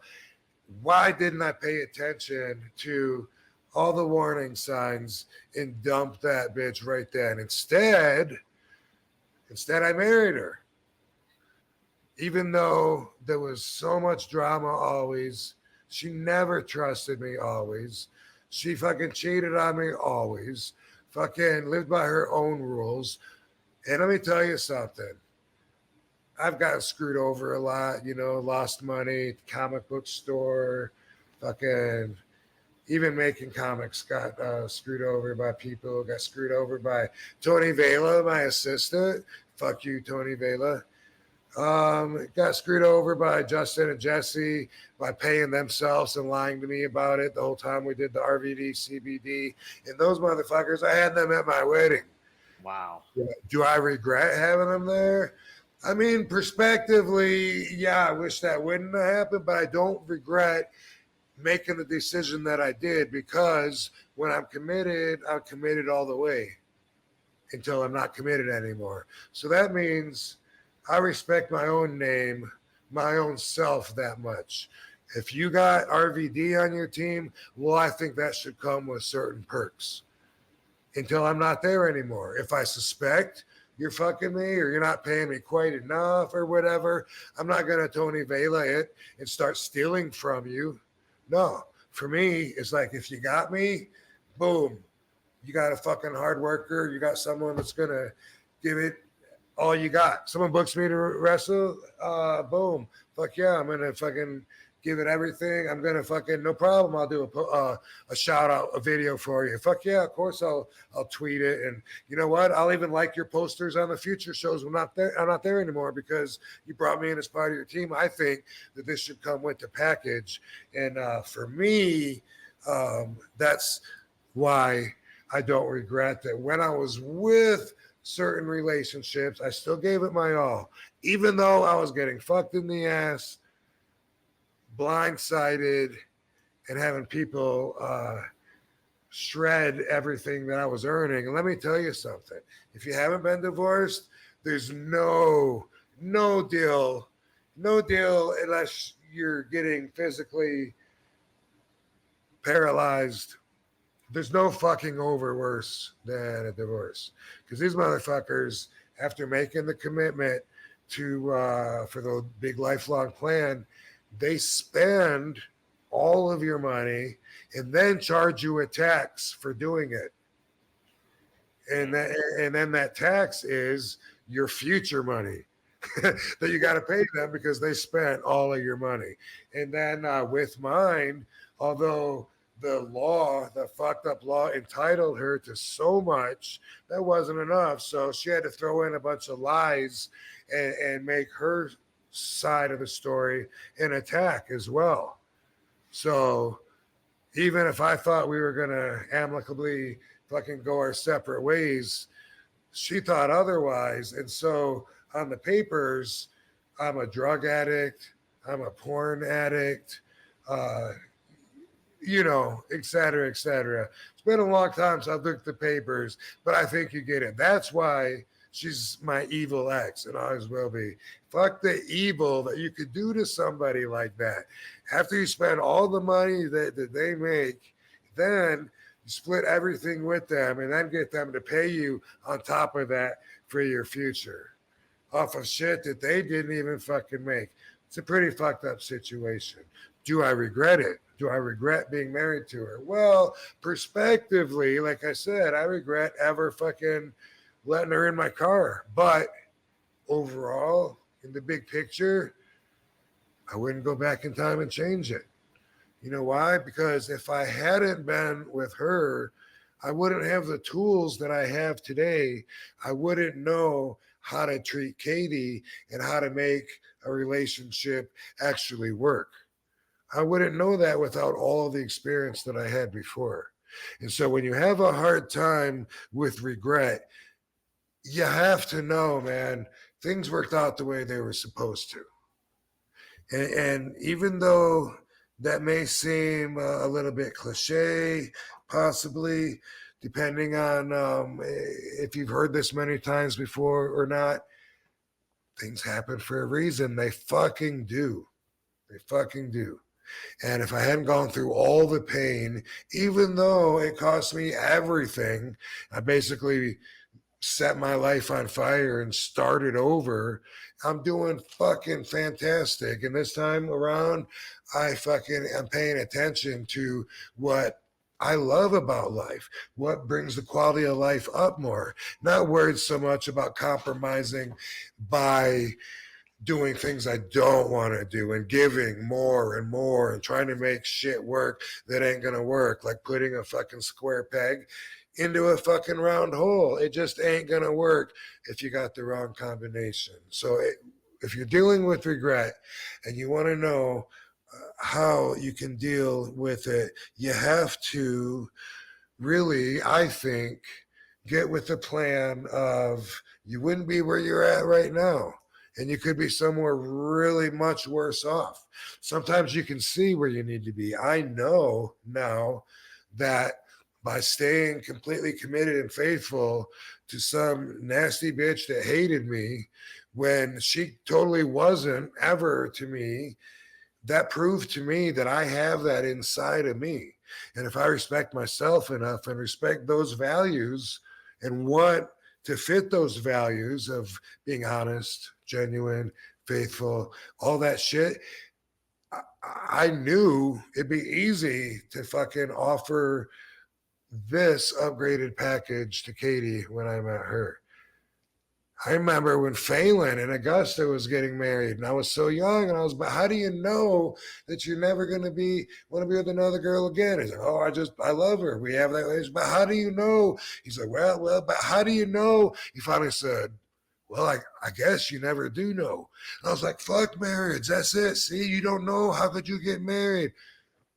Being older, being more experienced, having the bigger picture, those feelings did not stay at all. I know so much about me because of all the experience that I went through. All right. And it all had to happen in the way that it did, in order for everything to turn out the way that it did, in order for me to be right here, So, hold on a second. Yep. gonna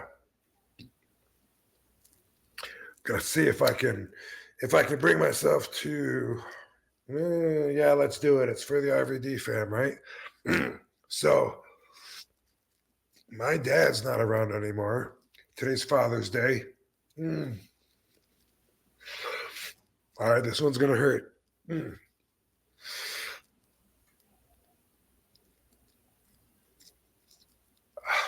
So he had a stroke, and then like his left side of his body, he lost the use to, and so like his last several years, it was hard to understand what he was saying. He was always in therapy. He's in and out of the healthcare all the time. Like sometimes he gets to come home, and then something happens, and he falls. He goes back to the hospital. Boom, boom, boom, boom. One of the times when he was home, and I was there visiting, he and I were at the community swimming pool, which is good for somebody like that therapeutically because you weigh less in the swimming pool. And because of this, I kept trying to get him to come out to the deeper side of the shallow end, because then he would be able to balance better, because he was in the shallow part. I kept saying, Dad, come out here. It'll be easier. You'll be lighter. You'll be able to balance more. And he wouldn't do it. And I didn't know why. I kept going out there, and okay, he's not following me. I go back over to him and talk, see if he can get me to follow him over there. And he wasn't telling me why, but he wasn't coming over there. And I said, maybe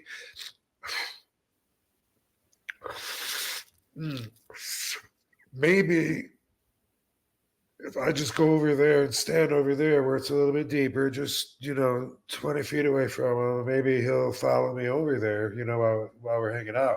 So I go over there. My dad falls, and he's panicking, and he's got one arm doing the panic, going for air, and I have to close this distance now because I wasn't by him. By the time I got him, and I grab him and I pull him up, he is very fucking traumatized. He thought he was going to die. You know what I mean? He's gasping for air. Dad, I was trying to get you going the deeper so you wouldn't do that. I find out he wasn't going over there in the deeper because the sun was shining over there. He wanted to be in the shade. I looked, he's right. I didn't even notice that, but this is shady and it's sunny over there. Okay, so now I get it. But now he his day is ruined. He's breathing hard. He's scared to fuck. I'm trying to calm him down, get him out of the pool and everything. Well, the next time he goes into the hospital, he never came back out. And he stayed in the system. I remember one of the times he was about to be released, but he couldn't because he had this scrape on his foot that got infected. And he got that at that moment in the pool. And so he couldn't be released because this was infected, and then he got MRSA.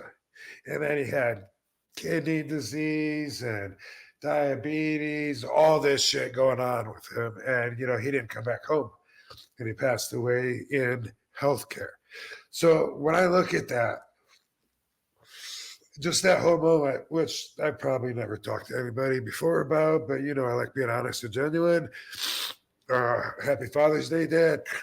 Man, I wish that I would have stayed close to him so that he wouldn't have had to have that really scary moment, scraped his foot, and I didn't get it. I just thought he doesn't understand. Like, he's not going to fall, but he's up in the deeper end, but he's going to fall where it's shallow. It's too, and I get it. The sun was bothering him.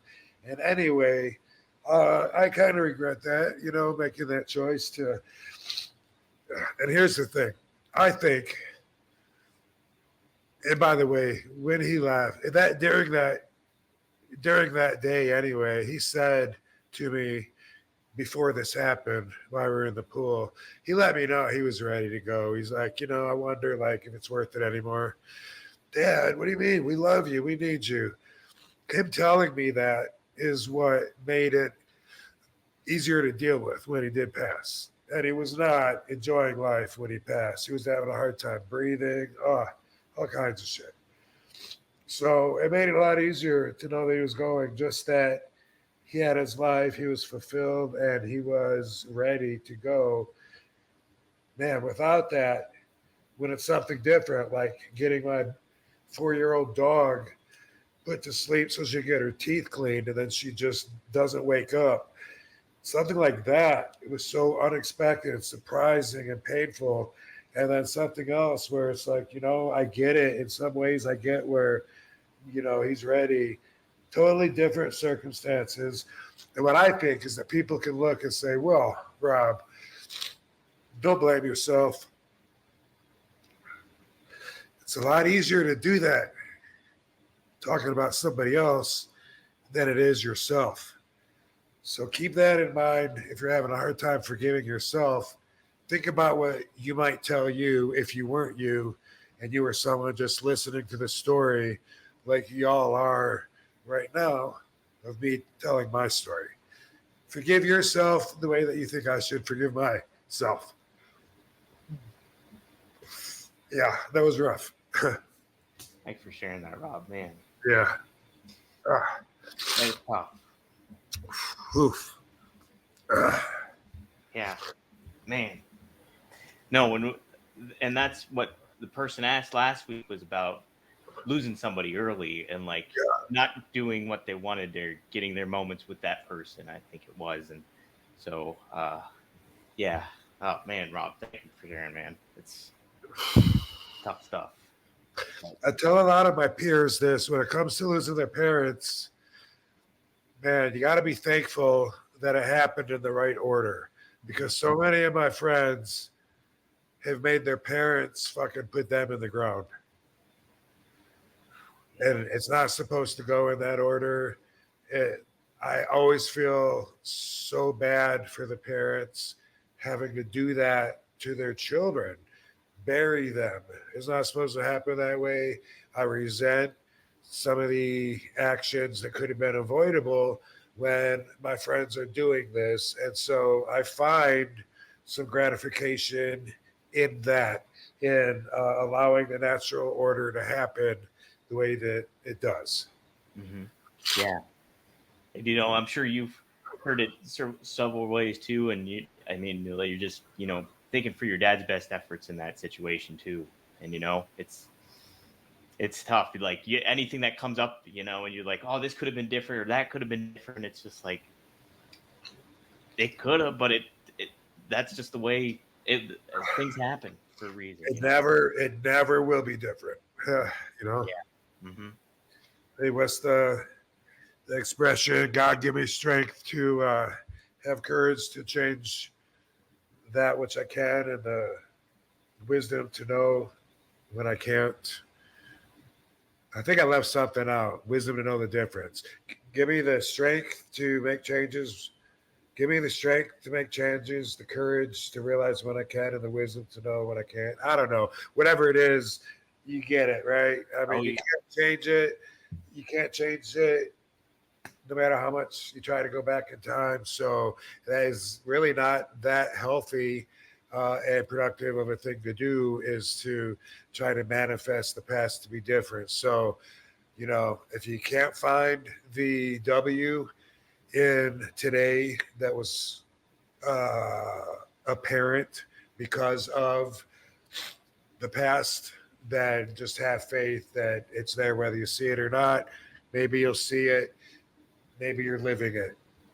But today's W's are all from everything that we've been through to get here. Absolutely. Yeah. You can feel regret, but like you don't regret what you're learning from those instances that come through. Yep. Yeah. Oh man. Guys, Seth wanted to chime in. He gave a $50. He said it hit me almost. I knew fucking letting one roll would work. Yeah. Heck, you do a good job, man. It's tough to speak on, This really, all right, synchronicity, right? I'm going right back to the fucking trailer that we're all dressing in Thailand. All right. Okay. Did I tell you that we were told the penalty was death? Yes. And we're still smoking. Like, Andrew's got this great story, Bernarski, when he scored the weed, because we scored it from the tuk-tuk drivers, from the bicycle taxis. Hey, you got the weed? They took him to like the middle of a downtown block. It was like a jungle in the middle, carved out from all the buildings, like a outside center. And they took him into this hut. And he said there was this dude that was like obviously like the ruler, the godfather, whatever, at a table. And he said all these weapons, axes, and stuff were all placed with a rope around the top of the wall all the way around so they could grab it in a hurry or whatever. And he had to go through all of this just to buy some nasty ass fucking weed. But then once he did, he shared with me, and then I bought from the tuk-tuk drivers, but they had it on them. Anyway, the reason that I went back to there is that there was some really big dudes on that set. Tyler Maine, you know, he's really tall. And another dude that's like 6'10". What's his name? He was in Land of a Thousand Corpses, the Rob Zombie movie. Oh, let me look. Played the really big, tall dude. He was in wrestling a little bit. Is it Nathan Jones? No. I can't remember this guy's name right now, but anyway, he was annoying to be around. You know, I guess Tyler has a story where I passively told him, let's step offside the bus here and and I'll show you how big I am right now, because I'm 6 foot, and he was getting all cocky. And I did a Bad News Brown like did to Andre the Giant one time, and I was like, let's step outside right here and we'll find out right now. And he's like, well, are you some kind of badass or something? Just like with Josh. I was like, let's just go out here. I'll show you. But he really was annoying. He was really, really, really, really annoying. And one of the things that he said that was really annoying is he was talking about Michael Clark Duncan, who had just gotten an Oscar, I believe, for his role in The Green Mile. And he was trying to convince everyone that would listen to his stupid ass that it was just a big guy part and that anybody could have done that. And he said that the reason that he got the Oscar was because he cried. He was like, you know why I got that, right? You let one roll. That's it, man. You let one roll. That's all you got to do. And it was so annoying to deduce Michael Clark Duncan's acting performance and his body of work to just that. It was so annoying. But it was so relevant right now. We're talking about Thailand and talking about that. He was one of the ones that didn't like to smoke. And then here we are, fucking I let one roll and Seth dropped $50. So it was very relevant. That's crazy. Yeah, I guess he was right. Michael Clark Duncan couldn't act. It could have been him. He's like, why couldn't I have that part, man? I'm not afraid to cry in front of people. I fucking do. You know how much you got paid? Like, he's so annoying. Well, is this the guy's name? Robert Allen Mukes. Yes, his name. I always forget people when their name is Robert. I always do. For some reason, Katie always jokes and says that I think I could be the only Rob. For some reason, I'm like, as soon as someone tells me their name is Rob or Robert, I always fucking forget it. Yeah, Robert Dukes. Pukes, we called him. Pukes. What's his name? What was his name? Dukes? Robert Allen Mukes. Mukes, yeah. I called him Pukes. Yeah, he had a good heart, but oh my God, so annoying. So annoying. Jeez, Robert. Yeah, but Seth, he said, it hit me almost as hard as when you got pulled over. I quit watching wrestling until 2020. You're my hero, and I couldn't cope that happening to you. Things like that happened with my music career, too, and it changed everything. It's hard, man. Yeah, so I would like to think overall in the big picture, I don't believe that I do live with regret. I can take that perspective, that's a strength that I wish a lot more people had, because they're so non-empathetic, because they can't even imagine being someone else's point of view when they're the ones fucking splashing a mud puddle at them and can't even imagine, like you wouldn't appreciate that if you're the other person. But I can always look at and take different angles of how I could see things, and definitely, pick a part that's like, man, that's really too bad that happened instead of that. But overall, I don't live with regret.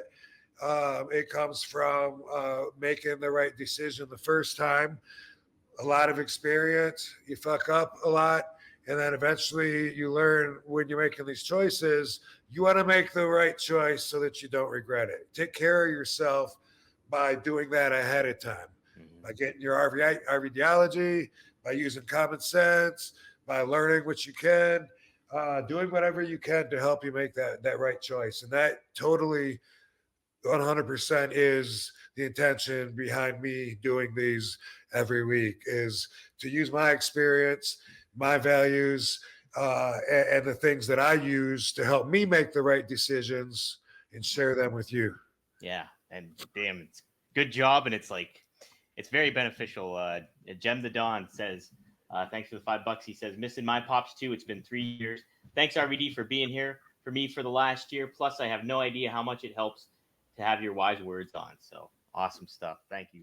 I'm going to think that he means I have no idea, because if he has no idea, then basically he's saying he wonders how many other people I'm helping too. Like maybe he's saying, I have no idea how much it helps to have your wise words on, because other people could be really helped or not. I have no idea. Is that what he's saying? I think you're right. I think he means you have no idea how much. Yeah, that damn you and I are right by each other. Right there. Tricky on this keyboard. I know that. Yeah. Somebody chimed in with a out of left field question. Real quick, we'll cover this. Barry MK, $405. Hey, Rob, do you have anything to say on your match with Hardcore Holly in 2006? The one where Holly's back goes into the table. Do you remember that? I do remember it, and I was excited about working with Hardcore Holly because he's so stiff and unforgiving with his work, and I would see that. And if it was a WWE match, I wouldn't really enjoy that. You know what I mean? Maybe you hear that I'm snug, whatever. If I was wrestling a match with Bob Holly and he's being super snug, you know, I'd probably, I would be myself, whatever. But it's like when you're on the receiving end of that, sometimes it's not the most fun at night. Like, for instance, Alberto Del Rio used to like this thing where he like smacks you across your head, you know, come on, get up. You know what I mean? And, you know, that tells a story. But if you can imagine, while someone is doing that to you, it's not necessarily very pleasant. You know what I mean? Yeah. So there's things like that, or, you know, or do that to your hair, or, you know, chop you, choke you, smack you across the head, any of that. If someone's just getting that kind of abusive, punk you around kind of heat, maybe not that fun. That's all I'm saying. And but since the match was ECW style and not a WWE style, I had such a different perspective. I had so much pride in ECW, and I was so fired up. I was so excited that I got to be ECW RVD, and that meant that I was looking forward to him being snug with me. I was looking forward to giving it right the fuck back, and for us to use that foundation to have this fucking match that we were going to have. It was going to be very, very physical. I love it that way, especially when I'm fighting for something I really believe in, which is ECW, which is me being the main nucleus of ECW, which is me giving the crowd what they would expect to see from an ECW kind of match. So I'm pulling it all out, and you better believe me, man. You fucking nail me a couple times, whether it's a chop, punch in the face, whatever. I'm gonna give you a couple back, you know, and enjoy it. And fucking, you know, let's go, let's keep going, let's escalate. Boom. And that was the passion that I had for ECW. Not as much when I'm telling a WWE story, you know, like I gave it everything I had, but sometimes I wasn't as excited about just going out there and being like, okay, babyface gets some shine, and then the heel gets some heat, and then try and, you know, get everyone behind you and shit, do a comeback, you know, if I could. Sometimes the monotony of that would feel a lot more like a job than having the chance to go out there in the spotlight, be the man I want to fucking be, and that's the whole fucking show. So I loved wrestling with Bob Holly, and it's funny that people blame me for that because he was the one, if I remember right, that suplexed me off the apron through the table, and then the trimming around the table sliced through his back, and he had to get stitches. Yeah. I remember that always being on the "Don't try this at home" opening, his like bloody back. Yeah. So, it was cool. I liked it. It was cool because I mean, I'm sure it hurt, but of course Bob's not going to stop. There's no fucking way Bob or me or anybody that's like-minded from the same time period that, you know, is proud of their product that much. No way someone like that is going to stop no matter what, you know, no matter what happens in the match. So yeah, right. That's the name of the game, man. That's the name of the game. Yeah. A lot of people giving good feedback on the RVDology. So people shared. Jay said his dad just passed away last year of a heart attack in his sleep, and he was only 52. Condolences, everybody. Absolutely. Part of the journey. Great RVDology. Seth said something very nice too. He said I lost my dad in 2018. Happy Father's Day, everyone missing somebody. And then Clown13420 says, God grant me the serenity to accept the things I cannot change, the courage to change the things I can, and the wisdom to know the difference. Thank you. I love that. Have my whole life. And, you know, apply that exactly as it is when you're having a hard time with fucking regret. Absolutely. And then Seth chimed in. I forgot his super chat earlier, and he reminded me. So let me get that too. He says, RVD, I saw you on Instagram. You're going back to the JV Mall. We were there for RVD Day in 2000. You signed my boy's Pedro's chef jacket. He became a big-time hotel chef in Sweden, and it still has the jacket framed. Sweet. Okay. All right. Well, so yeah, this is going to be July the 7th. I'm pretty sure. You can check out appearances at robvandam.com. It's updated.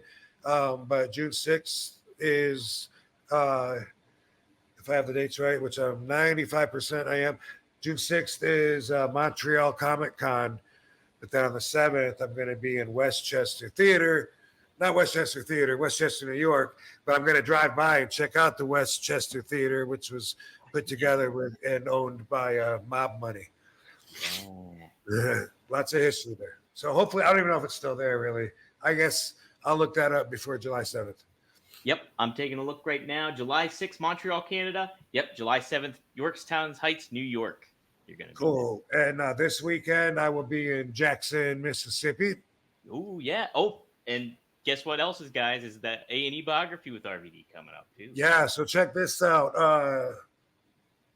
Saturday and Sunday, I'm at the Jackson, Mississippi Comic Con, and then Sunday evening, A&E Bio on RVD will air.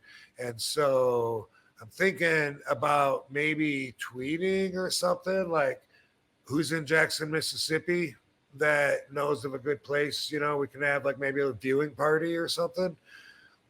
I don't know how many followers I have in Jackson, Mississippi, but that's my thoughts, dude. That's what I'm thinking. That would be cool as shit.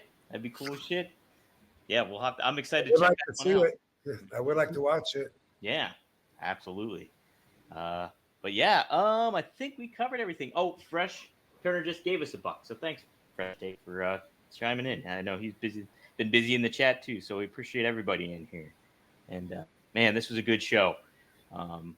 My dad passed in 2016, and if you don't know, it was like part of a big clusterfuck of depressing things happening because I just got separated. So now I'm in this big lonely house with just the dog. The dog dies unexpectedly, as I mentioned, from getting her teeth cleaned. And then Witch the Evil X went and did that when I was out of town for my birthday. She went and had the dog put down for my birthday, not intentionally, but, you know, put to sleep for the dental work. And that was my birthday surprise. And then shortly after that, then Dad passed. And so that was like rock bottom for me going through depression. That is what led to me getting medicated and talking to psychiatrists, psychologists and psychiatrists. They prescribe the meds. They talk to you, about giving you tools to work with, coping for life and stuff like that. But a lot of people can relate to this whole mental health thing. So I just sharing. I am a believer in the meds. This one, like I knew, like soon as I started thinking about talking about it, and I was like, okay, give me a second. Yeah. I already knew I was going to cry. Right. But around in 2016, during this time, I wouldn't know. I would have no idea. I'd just be talking to somebody, and then all of a sudden, like boom, I would just start crying, and I didn't even know it was coming. And that's when people were like, you might want to try some meds, Yeah. And it's it's a chemical imbalance. When it happens like that, out of your control, when you don't want it to happen, and sometimes that's all it takes is a little fucking counter chemical imbalance to fucking get your balance straight. And as we know, it's all about balance.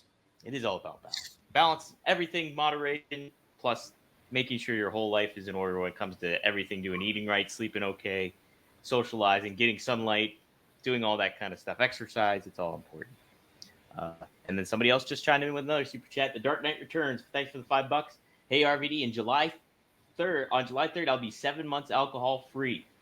I've started boxing since January 3rd of 2024. Went down 216 pounds to currently 160 pounds. Wow. Thanks for the entertainment. That's great. Fucking A, yeah. Congratulations on everything, dude. That's fucking awesome. That's some great changes too, and you got to feel positive about that stuff because that's right. Yeah, and if you guys, Van Dam fam, if you get enough RVDology in you, you'll learn to have the perspective that we're all different. We all have our own values, and so liking somebody or approving of somebody doesn't necessarily have to do with them sharing all the same values as you, because you know what? Nobody except you shares your exact combination and potion of values. Only you. That's what makes you one of a kind. It makes you very unique. So, when you hear about something and people are excited about it, even if it isn't something that you would be excited about. This guy is proud that he quit drinking alcohol. Maybe I like to have alcohol. And, some people, it's their instinct to just be like, dude, whatever. I like to have a beer. It ain't even about that, man. It's about somebody that to them, this is important. That should be enough. If you want to break it down even further, it's somebody that they set a goal, they worked at it, they've achieved it, they've shown that they have discipline, and that, boom, you should be proud of them for that. But on the simplest terms, the way that I said it the first time, if something's important to somebody else, try to let that be enough, whether it's your girlfriend, your kids, a stranger. I mean, you don't have to, and I'm not telling you what to do, but I'm just saying that I appreciate the way that I fit into the universe a lot more like that by celebrating people's cheers and feeling more like it's a collaboration instead of feeling like it's competition. Instead of feeling like I got to judge everybody by the values that I chose for me. Someone else says, like I said, hey, I'm trying to be a good person. I'm trying to not swear. For me, like, I could be like, well, that's dumb. Why does swearing make you not a good person? They're just saying like, hey man, I'm working on myself and I'm making some progress. And you know what? Boom. If it's important to you, that's enough to fucking be proud of you. Say go for it. Fucking keep crushing it. And that makes it important to me too. Right? Yeah. That's it, man. Keeps you motivated. It keeps you going. It's good stuff. I'm glad that we get some good people here chiming in and giving some input and their feedback on everything. We really appreciate it here. And guys, if you appreciate stuff, be sure to like, share, comment the word out about the show. Tell us what you want to hear or certain things that you guys want to hear too, and we'll be happy to get feedback and all that stuff. We're always game for that. So you can go to rvdtv.com. You'll catch this episode every Monday at 4:20. It drops there. Be sure to like, subscribe to RVD's YouTube channel at The Real RVD. And guys, also check out OneTrueSportTV.com. That's the new umbrella that RVD, One of a Kind with RVD, is under. We got several other podcasts on there and try to get the word out about that. We got sweet merch. RVD merch is available on there. You can look at that. The T-shirt, I love it. It's one of my favorite ones that I've gotten made. So check that one out. And hey, don't forget RVD420.com. That's with the bongs and glassware that have been made too. And there's some really cool ones there. Yeah, and they're, by the way, I got word that they're adding a bunch of new product to the line real soon as well. That's awesome. So yeah, here's some quick visuals on them. You can go to rvd420.com and purchase one of those now. They're awesome looking. Even just a great piece to have if you're a collector of that stuff. So take a look, see. And cool. Rob, this has been a good one. I've loved it, and I appreciate you sharing what you did and everything like that. And a lot of people have. Call me a crybaby? Oh, no, not at all. It's good to cry. It's good to let out a cry. Sometimes I like it. I wasn't crying. I just smoked a joint with Paul Heyman. It's just hot in here. That's all. You know that he said that. Don't you remember him saying that at One Night Stand? No, I don't remember. The fans get it. They get it. They get it. He said, "I'm not crying. I was just smoking a joint with Van Dam." Oh, no, Paul Heyman said that's right. Paul Heyman said that. Yeah. Now you're with me. Now I'm with you. Oh, yeah, he said it at the Hall of Fame. Okay. Hey, I never. Yeah. I didn't think about the connection, except that it was still, a relevant thing to say if he wants to put me over. But yeah, you can also look at it as paying tribute to the One Night Stand. That's it. Yeah. How about that? Yeah. Full circle. Synchronicity. All right, Yes, guys. sir. We'll see you next week here on One of a Kind. All right, cool. And this week we did a special Sunday live of it. So we'll probably be back on Thursday, like in just a few days, huh? Just a few days. Yeah, we'll be going live then too. So Cool. be on the lookout, guys. We'll keep you posted, and we'll see you next time here on One of a Kind. I got some shit I'm going to be saving for that. Ooh, Thanks, yeah. Van Dam fam. Thanks, Dom. You're welcome. Peace out, hoes. Peace up. 8-Town down. Woo!